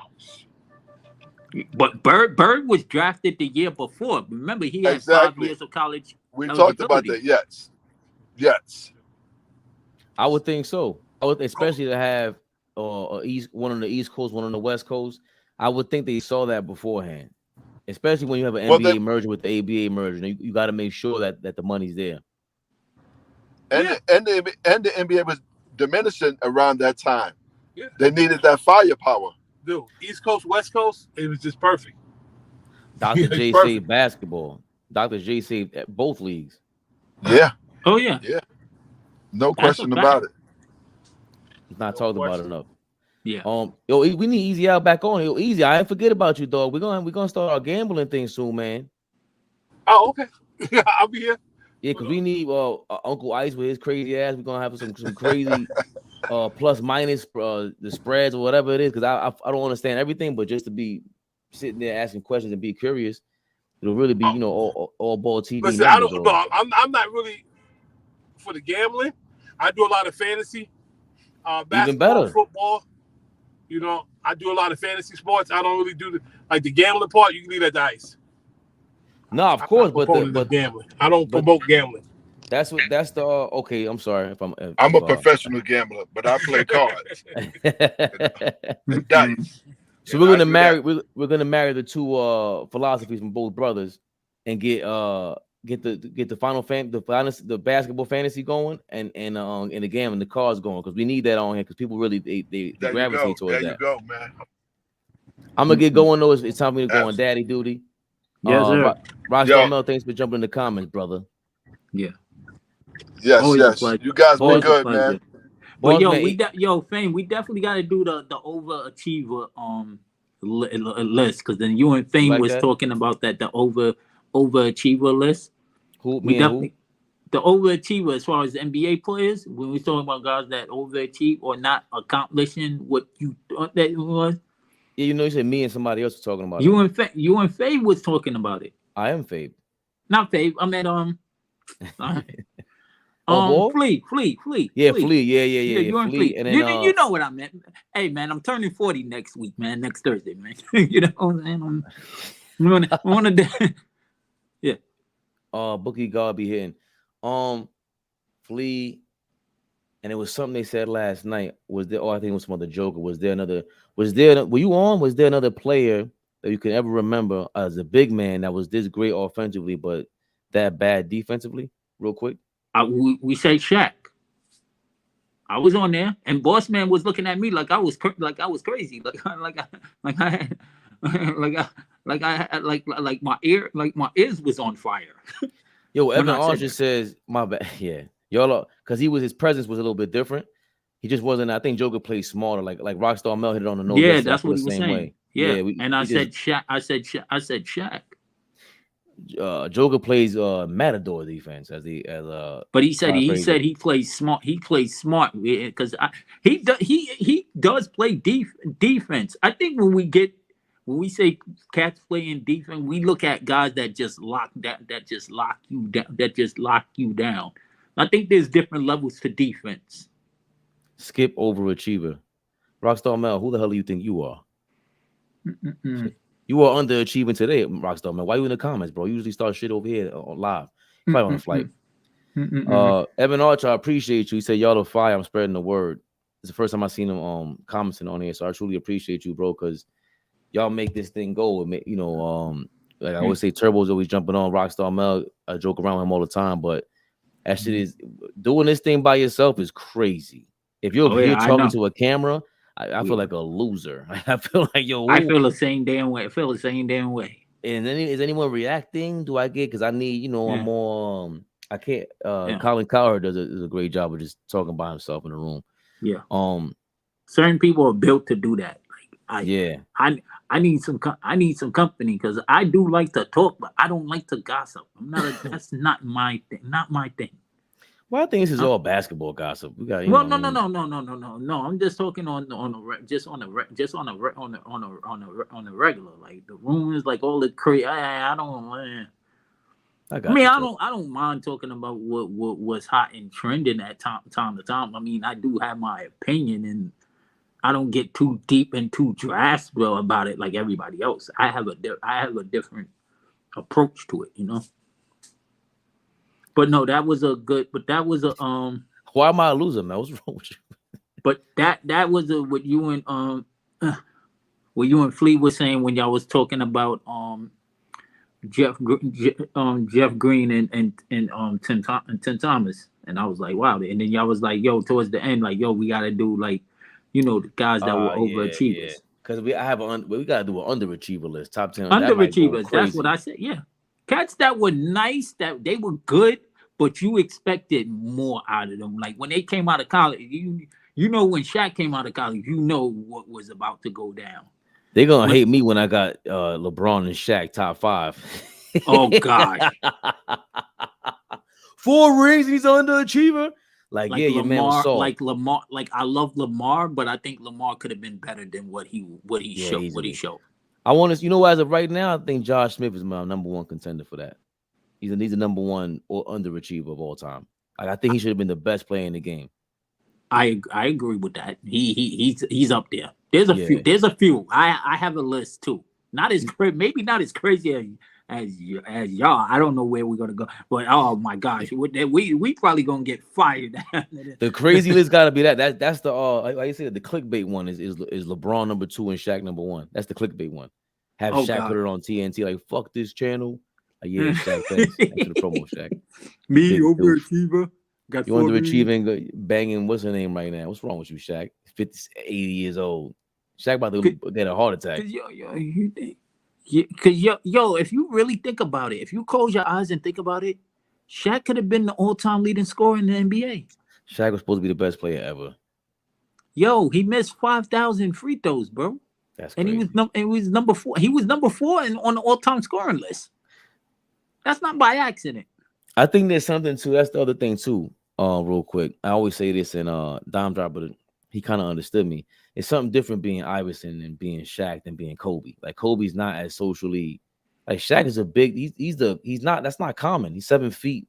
gentle giant. People really like the giant. They're usually scared of the giant. Will Chamberlain was the first guy to really go through all that. Like Bill Russell, he was hated in his town, so he couldn't go out. Will Chamberlain was loved everywhere. I mean, I really think he was gambling on games. I'm gonna spread the conspiracy even further. He had a spot in Harlem. You can't tell me he didn't know about no numbers and no books. You kidding me? So I think being in a nightlife like that, it takes a certain type of personality to be you're going out and people showing you that kind of love. Yes, Will Chamberlain was an underachiever, Mel, but I also think he was fixing games.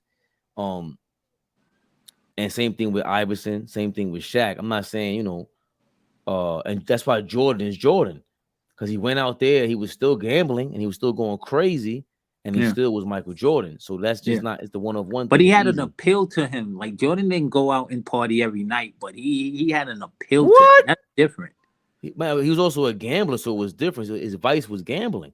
He didn't have. I don't think he had the vice of women in that nightlife. I think there's something to just being that guy, the party dude. Like, I don't think Jordan was that, but no, that's what I said. Like Jordan loved the nightlife, but he was different. Like you said, he was out in public, whether he was gambling, golfing, or playing pickup games. 1000%. Turbo, I'm out of here. 3 hours. Yes, sir.